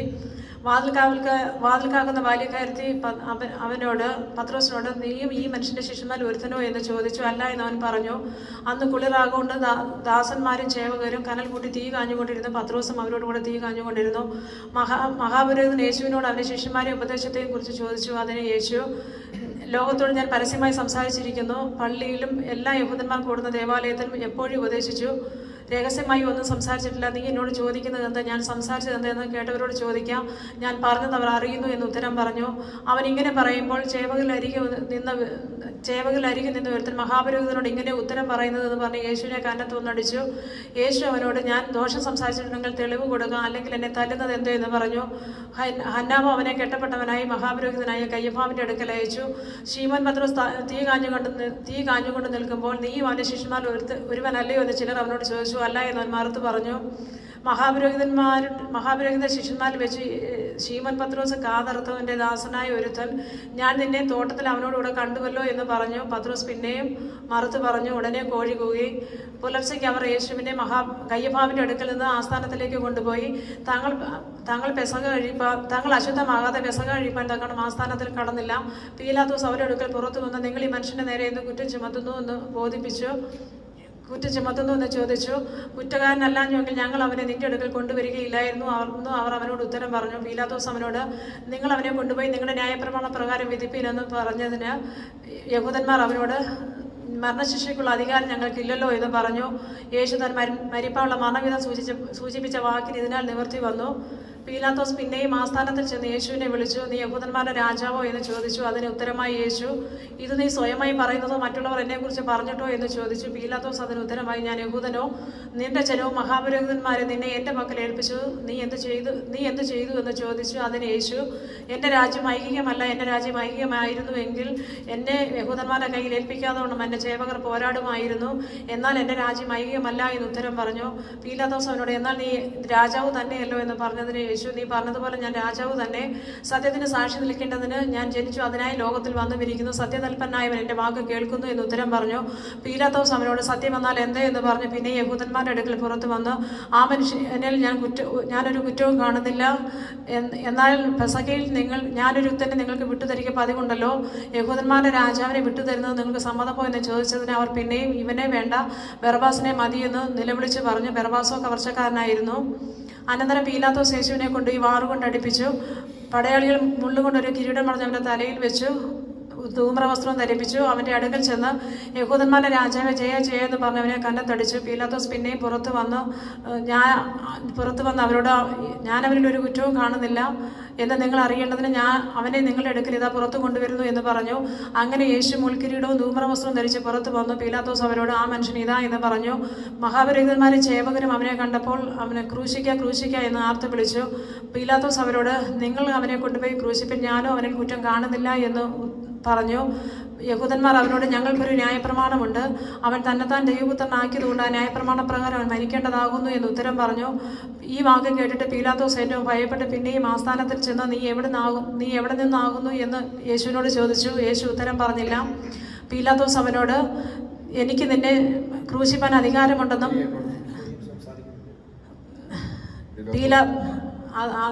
ഈ വാക്ക് കേട്ടിട്ട് പീലാത്തോസ് ഏറ്റവും ഭയപ്പെട്ടു പിന്നെയും ആസ്ഥാനത്തിൽ ചെന്ന്, നീ എവിടെ നിന്നാകുന്നു എന്ന് യേശുവിനോട് ചോദിച്ചു. യേശു ഉത്തരം പറഞ്ഞില്ല. പീലാത്തോസിനോട്, നീ എന്നോട് സംസാരിക്കുന്നില്ലയോ? എനിക്ക് നിന്നെ ക്രൂശിപ്പാൻ അധികാരമുണ്ടെന്നും നിന്നെ വിട്ടയപ്പാൻ അധികാരമുണ്ടെന്നും നീ അറിയുന്നില്ലയോ എന്ന് ചോദിച്ചതിന് യേശു അവനോട്, മേലിൽ നിന്ന് കിട്ടിയിട്ടില്ലെങ്കിൽ എൻ്റെ മേൽ നിനക്ക് ഒരു അധികാരവും ഉണ്ടാകുകയില്ലായിരുന്നു. അതുകൊണ്ട് എന്നെ നിന്റെ പക്കൽ ഏൽപ്പിച്ചവന് അധികം പാപമുണ്ട് എന്ന് പറഞ്ഞു. ഇത് നിമിത്തം പീലാത്തോസ് യേശുവിനെ വിട്ടയപ്പാൻ ശ്രമിച്ചു. യഹൂദന്മാരോ, നീ ഇവനെ വിട്ടയച്ചാൽ കൈസരുടെ സ്നേഹിതനല്ല, കൈസരോട് തന്നെത്താൻ രാജാവാക്കുന്നവനെല്ലാം കൈസരോട് മത്സരിക്കുന്നുവല്ലോ എന്ന് ഉത്തരം പറഞ്ഞു. ഈ വാക്ക് കേട്ടിട്ട് പീലാത്തോസ് യേശുവിനെ പുറത്തു കൊണ്ടുവന്ന് കൽത്തളം വന്നും എബ്രായ ഭാഷയിൽ ഗബദ എന്ന പേരുള്ള സ്ഥലത്ത് ന്യായാസനത്തിലിരുന്നു. അപ്പോൾ പെസഹയുടെ ഒരുക്കനാൾ ഏകദേശം 6 മണി നേരമായിരുന്നു. അവൻ യഹൂദന്മാരോട്, ഇതാ നിങ്ങളുടെ രാജാവ് എന്ന് പറഞ്ഞു. അവരോ കൊന്നുകളക അവനെ ക്രൂശിക്കുക എന്ന് നിലവിളിച്ചു. നിങ്ങളുടെ രാജാവിനെ ഞാൻ ക്രൂശിക്കണമോ എന്ന് പീലാത്തോസ് ചോദിച്ചു. അതിന് മഹാപുരോഹിതൻ, ഞങ്ങൾക്ക് കൈസർ അല്ലാതെ ഒരു രാജാവില്ല എന്ന് പറഞ്ഞു. അങ്ങനെ അവനെ ക്രൂശിക്കേണ്ടതിന് ഏൽപ്പിച്ചു കൊടുത്തു. അവർ യേശുവിനെ കൈയേറ്റു. അവൻ താൻ തന്നെ ക്രൂശി ചുമന്നുകൊണ്ട് എബ്രായ ഭാഷയിൽ ഗോൽഗോഥ എന്ന പേരുള്ള തലയോടിടം എന്ന സ്ഥലത്തേക്ക് പോയി. അവിടെ അവർ അവനെയും അവനോടുകൂടെ വേറെ 2 ആളുകളെയും, ഒരുത്തനെ അപ്പുറത്തും ഒരുത്തനെ ഇപ്പുറത്തും യേശുവിനെ നടുവിലുമായി ക്രൂശിച്ചു. പീലാത്തോസ് ഒരു മേലെഴുത്ത് എഴുതി ക്രൂശിന്മേൽ പതിപ്പിച്ചു. നസ്രയനായ യേശു, യഹൂദന്മാരുടെ രാജാവ് എന്ന് എഴുതിയിരുന്നു. അവനെ ക്രൂശിച്ച സ്ഥലം നഗരത്തിന് സമീപമാകയാൽ അനേക യഹൂദന്മാർ ആ മേലെഴുത്ത് വായിച്ചു. അത് എബ്രായ, റോമ, യവന ഭാഷകളിൽ എഴുതിയിരുന്നു. ആകയാൽ യഹൂദന്മാരുടെ മൂപ്പന്മാർ പീലാത്തോസിനോട്, യഹൂദന്മാരുടെ രാജാവ് എന്നല്ല, ഞാൻ യഹൂദന്മാരുടെ രാജാവ് എന്നത്ര എഴുതേണ്ടത് എന്ന് പറഞ്ഞു. അതിന് പീലാത്തോസ്, ഞാൻ എഴുതിയത് എഴുതി എന്ന് ഉത്തരം പറഞ്ഞു. പടയാളികൾ യേശുവിനെ ക്രൂശിച്ച ശേഷം അവൻ്റെ വസ്ത്രം എടുത്ത് ഓരോ പടയാളിക്കും ഓരോ പങ്കായിട്ട് 4 പങ്കാക്കി. അങ്കിയും എടുത്തു. അങ്കിയോ തുന്നലൊന്നുമില്ലാതെ മേൽത്തോട്ടടിയോളം മുഴുവനും നെയ്തതായിരുന്നു. ഇത് കീറരുത്, ആർക്ക് വരുമെന്ന് ചീട്ടിടുക എന്നവർ തമ്മിൽ പറഞ്ഞു. എൻ്റെ വസ്ത്രം അവർ പകുത്തെടുത്തു, എൻ്റെ അങ്കിക്കായി ചീട്ടിട്ടു എന്നുള്ള തിരുവെഴുത്ത് ഇതിനാൽ നിവർത്തി വന്നു. പടയാളികൾ അങ്ങനെയൊക്കെയും ചെയ്തു. യേശുവിൻ്റെ ക്രൂശിനരികെ അവൻ്റെ അമ്മയും അമ്മയുടെ സഹോദരിയും ക്ലെയോപ്പാവിൻ്റെ ഭാര്യ മറിയയും മഗ്ദലക്കാരത്തി മറിയയും നിന്നിരുന്നു. യേശു തൻ്റെ അമ്മയും താൻ സ്നേഹിച്ച ശിഷ്യനും നിൽക്കുന്നത് കണ്ടിട്ട്, സ്ത്രീയെ, ഇതാ നിന്റെ മകനെന്ന് അമ്മയോട് പറഞ്ഞു. പിന്നെ ശിഷ്യനോട്, ഇതാ നിന്റെ മകനെന്നും പറഞ്ഞു. ആ നാഴിക മുതൽ ആ ശിഷ്യൻ അവളെ വീട്ടിൽ കൈക്കൊണ്ടു. അതിനുശേഷം സകലവും തികഞ്ഞിരിക്കുന്നു എന്ന് യേശു അറിഞ്ഞിട്ട്, തിരുവെഴുത്തിന് നിവൃത്തിയാക്കുമണ്ണം എനിക്ക് ദാഹിക്കുന്നു എന്ന് പറഞ്ഞു. അതിനുശേഷം സകലവും തികഞ്ഞിരിക്കുന്നു എന്ന് യേശു അറിഞ്ഞിട്ട് തിരുവെഴുത്തിന് നിവൃത്തിയാകുമണ്ണം എനിക്ക് ദാഹിക്കുന്നു എന്ന് പറഞ്ഞു. അവിടെ പുളിച്ച വീഞ്ഞ് നിറഞ്ഞൊരു പാത്രം വെച്ചിട്ടുണ്ടായിരുന്നു. അവർ ഒരു സ്പോങ് പുളിച്ച വീഞ്ഞ് നിറച്ച് ഈസോപ്പ് തണ്ടിന്മേലാക്കി അവൻ്റെ വായോട് അടുപ്പിച്ചു. യേശു പുളിച്ച വീഞ്ഞ് കുടിച്ച ശേഷം നിവൃത്തിയായി എന്ന് പറഞ്ഞ് തല ചായച്ച് ആത്മാവിനെ ഏൽപ്പിച്ചു കൊടുത്തു. അന്ന് ഒരുക്കുന്നാളും ശബത്തുനാൾ വലിയതുമാകൊണ്ട് ശബത്തിൽ ക്രൂശിന്മേൽ ഇരിക്കരുത് എന്ന് വെച്ച് അവരുടെ കാലൊടിച്ചെടുപ്പിക്കണമെന്ന് യഹൂദന്മാർ പീലാത്തോസിനോട് അപേക്ഷിച്ചു. ആകയാൽ പടയാളികൾ വന്നു ഒന്നാമത്തവൻ്റെയും അവനോടുകൂടെ ക്രൂശിച്ച മറ്റവൻ്റെയും കാലൊടിച്ചു. അവർ യേശുവിൻ്റെ അടുക്കൽ വന്നു മരിച്ചുപോയി എന്ന് കാണുകയാൽ അവൻ്റെ കാലൊടിച്ചില്ല. എങ്കിലും പടയാളികൾ ഒരുത്തൻ കുന്തം കൊണ്ട് അവൻ്റെ വിലാപ്പുറത്ത് കുത്തി രക്തവും വെള്ളവും പുറപ്പെട്ടു. ഇത് കണ്ടവൻ സാക്ഷ്യം പറഞ്ഞിരിക്കുന്നു, അവൻ്റെ സാക്ഷ്യം സത്യമാകുന്നു. നിങ്ങൾ വിശ്വസിക്കേണ്ടതിന് താൻ സത്യം പറയുന്നു എന്ന് അവൻ അറിയുന്നു. അവൻ്റെ ഒരു അസ്ഥിയും ഒടിഞ്ഞു പോകുകയില്ല എന്നുള്ള തിരുവെഴുത്ത് നിവൃത്തിയാക്കേണ്ടതിന് ഇത് സംഭവിച്ചു. അവർ കുത്തിയവങ്കിലേക്ക് നോക്കുമെന്ന് മറ്റൊരു തിരുവെഴുത്തും പറയുന്നു. അനന്തരം യഹൂദന്മാരെ പേടിച്ചിട്ട് രഹസ്യത്തിൽ യേശുവിൻ്റെ ശിഷ്യനായിരുന്ന അരിമത്തിയിലെ യോസെഫ് യേശുവിൻ്റെ ശരീരം എടുത്തുകൊണ്ട് പോകുവാൻ പീലാത്തോസിനോട് അനുവാദം ചോദിച്ചു. പീലാത്തോസ് അനുവദിക്കിയാൽ അവൻ വന്ന് അവൻ്റെ ശരീരം എടുത്തു. പീലാത്തോസ് അനുവദിക്കിയാൽ അവൻ വന്ന് അവൻ്റെ ശരീരം എടുത്തു. ആദ്യം രാത്രി അവൻ്റെ അടുക്കൽ വന്ന നിക്കോദെമസും ഏകദേശം 100 റാത്തൽ 100 മകിലും കൊണ്ടുള്ള കൂട്ടും കൊണ്ടുവന്നു. അവർ യേശുവിൻ്റെ ശരീരം എടുത്ത് യഹൂദന്മാർ ശവം അടക്കുന്ന മര്യാദ പ്രകാരം സുഗന്ധവർഗത്തോട് ശീല പൊതിഞ്ഞ് കെട്ടി. അവനെ ക്രൂശിച്ച സ്ഥലത്ത് തന്നെ ഒരു തോട്ടമുണ്ടായിരുന്നു. ആ തോട്ടത്തിൽ മുമ്പേ ആരെയും വെച്ചിട്ടില്ലാത്ത പുതിയൊരു കല്ലറയും ഉണ്ടായിരുന്നു. പുതിയൊരു കല്ലറയും ഉണ്ടായിരുന്നു. അന്ന് ഒരുക്കുന്നാളും യേശുവിനെ ക്രൂശിച്ച സ്ഥലത്തിൻ്റെ അവനെ ക്രൂശിച്ച സ്ഥലത്ത് തന്നെ ഒരു തോട്ടവും, ആ തോട്ടത്തിൽ മുമ്പേ ആരെയും ഒരിക്കലും വെച്ചിട്ടില്ലാത്ത പുതിയൊരു കല്ലറയും ഉണ്ടായിരുന്നു. ആ കല്ലറ സമീപമാകൊണ്ട് യഹൂദന്മാരുടെ ഒരുക്കനാൾ നിമിത്തവും അവർ യേശുവിനെ അവിടെ വെച്ചു. ആഴ്ചവട്ടത്തിൻ്റെ ഒന്നാം നാൾ മഗ്ദലക്കാരത്തി മറിയ രാവിലെ ഇരുട്ടുള്ളപ്പോൾ തന്നെ കല്ലറയ്ക്കൽ ചെന്നു. കല്ലറ വായ്ക്കൽ നിന്ന് കല്ല് നീങ്ങിയിരിക്കുന്നത് കണ്ടു. അവൾ ഓടി ശീമോൻ പത്രോസിൻ്റെയും യേശുവിന് പ്രിയനായ മറ്റേ ശിഷ്യൻ്റെയും അടുക്കൽ ചെന്നു. കർത്താവിനെ കല്ലറയിൽ നിന്ന് എടുത്തുകൊണ്ടുപോയി അവനെ എവിടെ വെച്ചെന്ന് ഞങ്ങൾ അറിയുന്നില്ല എന്ന് പറഞ്ഞു. അതുകൊണ്ട് ശീമോൻ പത്രോസും മറ്റേ ശിഷ്യനും പുറപ്പെട്ട് കല്ലറയ്ക്കൽ ചെന്നു. ഇരുവരും ഒന്നിച്ചോടി.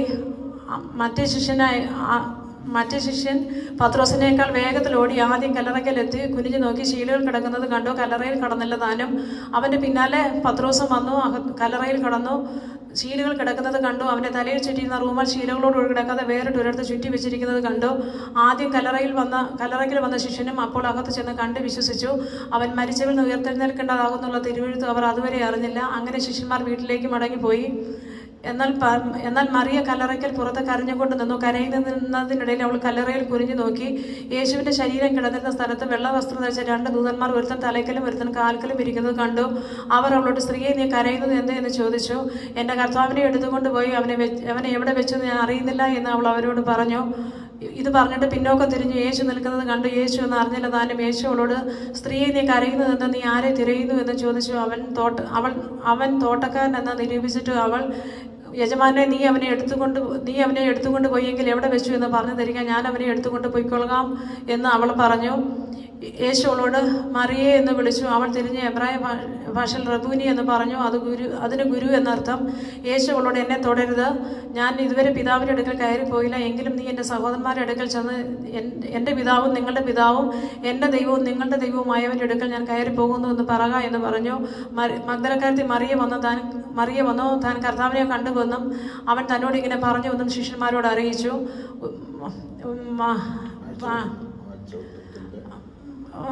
ആഴ്ചവട്ടത്തിൻ്റെ ഒന്നാം നാളായ ദിവസം നേരം വൈകിയപ്പോൾ ശിഷ്യന്മാർ ഇരുന്ന സ്ഥലത്ത് യഹൂദന്മാരെ പേടിച്ചിട്ട് വാതിലടച്ചിരിക്കെ യേശു വന്ന് നടുവിൽ നിന്നുകൊണ്ട്, നിങ്ങൾക്ക് സമാധാനം എന്ന് പറഞ്ഞു. ഇത് പറഞ്ഞിട്ട് കൈയും വിലാപ്പുറവും അവരെ കാണിച്ചു. കർത്താവിനെ കണ്ടിട്ട് ശിഷ്യന്മാർ സന്തോഷിച്ചു. യേശു പിന്നെയും അവരോട്, നിങ്ങൾക്ക് സമാധാനം, പിതാവ് എന്നെ അയച്ചതുപോലെ ഞാൻ നിങ്ങളെ അയക്കുന്നു എന്ന് പറഞ്ഞു. ഇങ്ങനെ പറഞ്ഞിട്ട് അവരുടെ മേൽ ഊതി അവരോട്, പരിശുദ്ധാത്മാവിനെ കൈക്കൊള്ളുവിൻ. ആരുടെ പാപങ്ങൾ നിങ്ങൾ മോചിക്കുന്നുവോ അവർക്ക് മോചിക്കപ്പെട്ടിരിക്കുന്നു, ആരുടെ പാപങ്ങൾ നിർത്തുന്നു അവർക്ക് നിർത്തിയിരിക്കുന്നു എന്ന് പറഞ്ഞു. എന്നാൽ യേശു വന്നപ്പോൾ പന്തിരുവിൽ ഒരുവനായ ദിദിമോസ് എന്ന തോമസ് അവരോടുകൂടെ ഉണ്ടായിരുന്നില്ല. മറ്റേ ശിഷ്യന്മാർ, ഞങ്ങൾ കർത്താവിനെ കണ്ടു എന്ന് പറഞ്ഞാറെ ഞാൻ അവൻ്റെ കൈകളിൽ ആണിപ്പഴുത് കാണുകയും അവൻ്റെ വിലാപ്പുറത്ത് കൈയിടുകയും ചെയ്തിട്ടല്ലാതെ എന്നാൽ യേശു വന്നപ്പോൾ പന്തിരുവിൽ ഒരുവനായ ദിദിമോസ് എന്ന തോമസ് അവരോടുകൂടെ ഉണ്ടായിരുന്നില്ല. മറ്റേ ശിഷ്യന്മാർ അവരോട്, ഞങ്ങൾ കർത്താവിനെ കണ്ടു എന്ന് പറഞ്ഞാറെ ഞാൻ അവൻ്റെ കൈകളിൽ ആണിപ്പഴുത് കാണുകയും ആണിപ്പഴുതുകളിൽ വിരലിടുകയും അവൻ്റെ വിലാപ്പുറത്ത് കൈയിടുകയും ചെയ്തിട്ടല്ലാതെ വിശ്വസിക്കുകയില്ല എന്ന് പറഞ്ഞു. 8 ദിവസം കഴിഞ്ഞിട്ട് ശിഷ്യന്മാർ പിന്നെയും അകത്ത് കൂടിയിരിക്കുമ്പോൾ തോമസും കൂടെ ഉണ്ടായിരുന്നു. യേശു വന്ന് നടുവിൽ നിന്നുകൊണ്ട്, നിങ്ങൾക്ക് സമാധാനം എന്ന് പറഞ്ഞു. പിന്നെ തോമസിനോട്, നിന്റെ വിരൽ ഇങ്ങോട്ട് നീട്ടി എൻ്റെ കൈകളെ കാണുക, നിന്റെ വിരൽ ഇങ്ങോട്ട് നീട്ടി എൻ്റെ ആണിപ്പഴുതുകളെ കാണുക, നിന്റെ കൈ നീട്ടി എൻ്റെ വിലാപ്പുറത്ത് ഇടുക, അവിശ്വാസിയാകാതെ വിശ്വാസിയായിരിക്കുക എന്ന് പറഞ്ഞു. തോമസ് അവനോട്, എൻ്റെ കർത്താവും എൻ്റെ ദൈവവുമായി ഉള്ളവേ എന്ന് ഉത്തരം പറഞ്ഞു. യേശു അവനോട്, നീ എന്നെ കണ്ടതുകൊണ്ട് വിശ്വസിക്കുന്നു, കാണാതെ വിശ്വസിച്ചവർ ഭാഗ്യവാന്മാർ എന്ന് പറഞ്ഞു. ഈ പുസ്തകത്തിൽ എഴുതിയിരിക്കുന്നതല്ലാതെ മറ്റനേകം അടയാളങ്ങളും യേശു തൻ്റെ ശിഷ്യന്മാർ കാണുകയും ചെയ്തു. എന്നാൽ യേശു ദൈവപുത്രനായ ക്രിസ്തു എന്ന് നിങ്ങൾ വിശ്വസിക്കേണ്ടതിനും വിശ്വസിച്ചിട്ട് അവൻ്റെ നാമത്തിൽ നിങ്ങൾക്ക് ജീവൻ ഉണ്ടാകുവാനും ഇത് എഴുതിയിരിക്കുന്നു. അതിനുശേഷം യേശു പിന്നെയും തിബിരിയസ് കടൽക്കരയിൽ വെച്ച് ശിഷ്യന്മാർക്ക് പ്രത്യക്ഷനായത് ഈ വിധമായിരുന്നു. ശീമോൻ പത്രോസും ദിദിമോസ് എന്ന തോമസും കാനായിലെ നഥനയേലും. അതിനുശേഷം യേശു പിന്നെയും തിബിരിയസ് കടൽക്കരയിൽ വെച്ച് ശിഷ്യന്മാർക്ക് പ്രത്യക്ഷനായത് ഈ വിധമായിരുന്നു. ശീമോൻ പത്രോസും ദിദിമോസ് എന്ന തോമസും ഗലീലയിലെ കാനായിലെ നഥനയേലും സെബെദി മക്കളും അവൻ്റെ ശിഷ്യന്മാരിൽ 2 പേരും ഒരുമിച്ച് കൂടിയിരുന്നു. ശീമോൻ പത്രോസ് അവരോട്, ഞാൻ മീൻ പിടിപ്പാൻ പോകുന്നു എന്ന് പറഞ്ഞു. ഞങ്ങൾ പോരുന്നു എന്ന് അവർ പറഞ്ഞു. അവർ പുറപ്പെട്ട് പടക് കയറിപ്പോയി. ആ രാത്രി ഒന്നും പിടിച്ചില്ല. പുലർച്ചെയായപ്പോൾ യേശു കരയിൽ നിന്നിരുന്നു. യേശു ആകുന്നത് ശിഷ്യന്മാർ അറിഞ്ഞില്ല. യേശു അവരോട്, കുഞ്ഞുങ്ങളെ കൂട്ടുവാൻ വല്ലതുമുണ്ടോ എന്ന് ചോദിച്ചു. ഇല്ല എന്നവർ ഉത്തരം പറഞ്ഞു. പടകിൻ്റെ വലത്ത് ഭാഗത്ത് വീശുവിൻ, എന്നാൽ നിങ്ങൾക്ക് കിട്ടുമെന്ന് പറഞ്ഞു. അവർ വീശി. മീനിൻ്റെ പെരുപ്പം ഹേതുവായി അവർക്ക് വലിപ്പാൻ കഴിഞ്ഞില്ല. യേശു സ്നേഹിച്ച ശിഷ്യൻ ശീമോൻ പത്രോസിനോട്, അത് കർത്താവാകുന്നു എന്ന് പറഞ്ഞു. അത് കർത്താവാകുന്നു എന്ന് ശീമോൻ പത്രോസ് കേട്ടിട്ട് താൻ നഗ്നനാകിയാൽ അരയിൽ അങ്കി ചുറ്റി കടലിൽ ചാടി. ശേഷം ശിഷ്യന്മാർ കരയിൽ നിന്ന് ഏകദേശം 200 മുഴം ദൂരത്തല്ലാകിയാൽ മീൻ നിറഞ്ഞ വല ഇഴച്ചും കൊണ്ട് ചെറുപടകിൽ വന്നു. കരയ്ക്കിറങ്ങിയപ്പോൾ അവർ തീക്കനലും അതിന്മേൽ മീൻ വച്ചിരിക്കുന്നതും അപ്പവും കണ്ടു. യേശു അവരോട്, ഇപ്പോൾ പിടിച്ച മീൻ ചിലത് കൊണ്ടുവരുവീൻ എന്ന് പറഞ്ഞു. ശീമോൻ പത്രോസ് കയറി 153 വലിയ മീൻ നിറഞ്ഞ വല കരയ്ക്ക് വലിച്ചു കയറ്റി. അത്ര വളരെ ഉണ്ടായിരുന്നിട്ടും വല കീറിയില്ല. യേശു അവരോട്, വന്ന് പ്രാതൽ കഴിച്ചു കൊള്ളുവീൻ എന്ന് പറഞ്ഞു. കർത്താവാകുന്നു അറിഞ്ഞിട്ട് ശിഷ്യന്മാർ ഒരുത്തരം നീ ആരാകുന്നു എന്ന് അവനോട് ചോദിപ്പാൻ തുനിഞ്ഞില്ല. യേശു വന്ന് അവർക്ക് അപ്പം എടുത്തു കൊടുത്തു. മീനും അങ്ങനെ തന്നെ. യേശു മരിച്ചവരിൽ നിന്ന് ഉയർത്തെഴുന്നേറ്റ ശേഷം ഇങ്ങനെ 3-ാം പ്രാവശ്യം ശിഷ്യന്മാർക്ക് പ്രത്യക്ഷനായി. അവർ പ്രാതൽ കഴിച്ച ശേഷം യേശു ശീമോൻ പത്രോസിനോട്, യോഹന്നാന്റെ മകനായ ശീമോനെ, നീ ഇവരിൽ അധികമായി എന്നെ സ്നേഹിക്കുന്നുവോ എന്ന് ചോദിച്ചു. അതിന് അവൻ, ഉവ്വ് കർത്താവേ, എനിക്ക് നിന്നോട് പ്രിയമുണ്ട് എന്ന് നീ അറിയുന്നുവല്ലോ എന്ന് പറഞ്ഞു. എൻ്റെ ആടുകളെ മേയിക്ക എന്ന് അതിനുശേഷം അവർ പ്രാതൽ കഴിച്ച ശേഷം യേശു ശീമോൻ പത്രോസിനോട്, യോഹന്നാന്റെ മകനായ ശീമോനെ, നീ ഇവരിൽ അധികമായി എന്നെ സ്നേഹിക്കുന്നു എന്ന് ചോദിച്ചു. അതിന് അവൻ, ഉവ്വ് കർത്താവേ, എനിക്ക് നിന്നോട് പ്രിയമുണ്ട് എന്ന് നീ അറിയുന്നുവല്ലോ എന്ന് പറഞ്ഞു. എൻ്റെ കുഞ്ഞാടുകളെ മേയിക്ക എന്ന് അവനോട് പറഞ്ഞു. രണ്ടാമതും അവനോട്, യോഹന്നാന്റെ മകനായ ശീമോനെ, നീ എന്നെ സ്നേഹിക്കുന്നുവോ എന്ന് ചോദിച്ചു. അതിന് അവൻ, ഉവ്വ് കർത്താവേ, എനിക്ക് നിന്നോട് പ്രിയമുണ്ട് എന്ന് നീ അറിയുന്നുവല്ലോ എന്ന് പറഞ്ഞു. എൻ്റെ ആടുകളെ പാലിക്ക എന്ന് അവനോട് പറഞ്ഞു. മൂന്നാമതും അവനോട്, യോഹന്നാന്റെ മകനായ ശീമോനെ, നിനക്കെന്നോട് പ്രിയമുണ്ടോ എന്ന് ചോദിച്ചു. എന്നോട് പ്രിയമുണ്ടോ എന്ന് മൂന്നാമതും ചോദിക്കാൻ പത്രോസ് ദുഃഖിച്ചു. കർത്താവേ, നീ സകലവും അറിയുന്നു, എനിക്ക് നിന്നോട് പ്രിയമുണ്ട് എന്ന് നീ അറിയുന്നു എന്ന് അവനോട് പറഞ്ഞു. യേശു അവനോട്, എൻ്റെ ആടുകളെ മേയിക്കാം. ആമേൻ ആമേൻ ഞാൻ നിന്നോട് പറയുന്നു, നീ യൗവനക്കാരനായിരുന്നപ്പോൾ നീ തന്നെ അരകെട്ടി ഇഷ്ടമുള്ളിടത്ത് നടന്നു. വയസ്സനായ ശേഷമോ നീ കൈ നീട്ടുകയും മറ്റൊരുത്തൻ നിന്റെ അരകെട്ടി നിനക്ക് ഇഷ്ടമില്ലാത്തടത്ത് നിന്നെ കൊണ്ടുപോവുകയും ചെയ്യുമെന്ന് പറഞ്ഞു. ഇത് പറഞ്ഞിട്ട് എന്നെ അനുഗമിക്ക എന്ന് പറഞ്ഞു. ആമേൻ ആമേൻ ഞാൻ നിന്നോട് പറയുന്നു, നീ യൗവനക്കാരനായിരുന്നപ്പോൾ നീ തന്നെ അരകെട്ടി ഇഷ്ടമുള്ളിടത്ത് നടന്നു. വയസ്സനായ ശേഷമോ നീ കൈ നീട്ടുകയും മറ്റൊരുത്തൻ നിന്റെ അരകെട്ടി ഇഷ്ടമില്ലാത്തടത്ത് നിന്നെ കൊണ്ടുപോവുകയും ചെയ്യുമെന്ന് പറഞ്ഞു. അതിനാൽ അവൻ ഇന്നവിധം മരണം കൊണ്ട് ദൈവത്തെ മഹത്വപ്പെടുത്തുമെന്ന് അവൻ സൂചിപ്പിച്ചു. ഇത് പറഞ്ഞിട്ട് എന്നെ അനുഗമിക്ക എന്ന് പറഞ്ഞു. പത്രോസ് തിരിഞ്ഞു. യേശു സ്നേഹിച്ച ശിഷ്യൻ പിൻചെല്ലുന്നത് കണ്ടിട്ട് അത്താഴത്തിൽ അവന്റെ നെഞ്ചോട് ചാഞ്ഞും കൊണ്ട്, കർത്താവെ, നിന്നെ കാണിച്ചു കൊടുക്കുന്നവൻ ആരെന്ന് ചോദിച്ചവൻ ഇവൻ തന്നെ. പത്രോസ് അവനെ കണ്ടിട്ട് കർത്താവെ, ഇവൻ എന്ത് ഭവിക്കുമെന്ന് യേശുവിനോട് ചോദിച്ചു. യേശു അവനോട്, ഞാൻ വരുവോളം ഇവൻ ഇരിക്കണമെന്ന് എനിക്കിഷ്ടമുണ്ടെങ്കിൽ അത് നിനക്കെന്ത്, നീ എന്നെ അനുഗമിക്ക എന്ന് പറഞ്ഞു. ആകയാൽ ആ ശിഷ്യൻ മരിക്കയില്ല എന്നൊരു ശ്രുതി സഹോദരന്മാരുടെ ഇടയിൽ പരന്നു. യേശുവോ, അവൻ മരിക്കയില്ല എന്നല്ല, ഞാൻ വരുവോളം ഇവൻ ഇരിക്കണമെന്ന് എനിക്കിഷ്ടമുണ്ടെങ്കിൽ അത് നിനക്ക് എന്ത് എന്നത്രേ അവനോട് പറഞ്ഞത്. ഈ ശിഷ്യൻ ഇതിനെക്കുറിച്ച് സാക്ഷ്യം പറയുന്നവനും ഇത് എഴുതിയവനുമാകുന്നു. അവന്റെ സാക്ഷ്യം സത്യമെന്ന് ഞങ്ങൾ അറിയുന്നു. യേശു ചെയ്തത് മറ്റു പലതുമുണ്ട്. അത് ഓരോന്നായി എഴുതിയ പുസ്തകങ്ങൾ ലോകത്തിൽ തന്നെ ഒതുങ്ങുകയില്ല എന്ന് ഞാൻ നിരൂപിക്കുന്നു. Praise the Lord. പ്രിയ സിസ്റ്റർ ജെസ്സി റോയി സുവിശേഷങ്ങളിൽ നിന്ന് മത്തായി, മർക്കോസ്, ലൂക്കോസ്, ഇപ്പോൾ യോഹന്നാന്റെ സുവിശേഷവും പറഞ്ഞ് കാണാപ്പാഠം പറഞ്ഞിരിക്കുകയാണ്. വളരെ അനുഗ്രഹീതമായ നിലയിൽ വളരെ ക്രമീകൃതമായി ഇത് പഠിക്കുകയും അതിവിടെ അവതരിപ്പിക്കുകയും ചെയ്തിരിക്കുകയാണ്. പഠിക്കുവാൻ വളരെ പ്രയാസകരമായ അനുഭവങ്ങളുണ്ടായിരുന്നു. എന്നാലും അത് ഹൃദ്യസ്ഥമാക്കുവാൻ ദൈവം പ്രിയ സഹോദരിയെ സഹായിച്ചു. തുടർന്നും പുതിയ നിയമത്തിൽ നിന്ന് ലേഖനങ്ങൾ അതുപോലെ തന്നെ മറ്റ് പുസ്തകങ്ങളൊക്കെ പഠിച്ച് അവതരിപ്പിക്കുവാൻ കർത്താവ് സഹായിക്കട്ടെ എന്ന് പ്രത്യേകം പ്രാർത്ഥിക്കുന്നു. ഇത് അനേകർക്ക് പ്രചോദനമായി തീരുവാനും അനേകർക്ക് ഇത് കണ്ട് ദൈവവചനം പഠിക്കുവാനുള്ള ഒരു വലിയ മാർഗദർശിയായി മാറുവാനും കർത്താവ് സഹായിക്കട്ടെ എന്ന് ആശംസിക്കുന്നു. ഇനിയും ധാരാളം പേർ ഇതേ മാർഗം പിന്തുടർന്ന് ദൈവവചനം പഠിക്കുവാൻ തക്കവണ്ണം ഇടയാകട്ടെ എന്ന് ആശംസിച്ചുകൊണ്ട് വാക്കുകൾ നിർത്തുന്നു. ഇത്രയും സമയം ഞങ്ങളെ കേട്ടുകൊണ്ടിരുന്ന നിങ്ങൾക്ക് ഏവർക്കും നന്ദി അറിയിക്കുന്നു. കർത്താവദാസൻ പാസ്റ്റർ സുനിൽ മാത്യു, തിരുവനന്തപുരം ജില്ലയിലെ പരുത്തിപ്പാറ ഗ്രേസ് ടാബർനാക്കിൾ ചർച്ചിലെ പാസ്റ്ററാണ്. അതുതന്നെ ഈ സഭയിലെ തന്നെ മെമ്പറാണ്. പ്രിയ ജെസ്സി റോയി, അവരുടെ ഫാമിലി, അവരെ എല്ലാവരെയും ദൈവം അനുഗ്രഹിക്കട്ടെ, ദൈവം ധാരാളമായി സഹായിക്കട്ടെ എന്ന് പ്രാർത്ഥിക്കുന്നു. ഇത് അനേകർക്ക് ആശ്വാസമായി തീരട്ടെ എന്ന് പ്രാർത്ഥിച്ചുകൊണ്ട് വാക്കുകൾ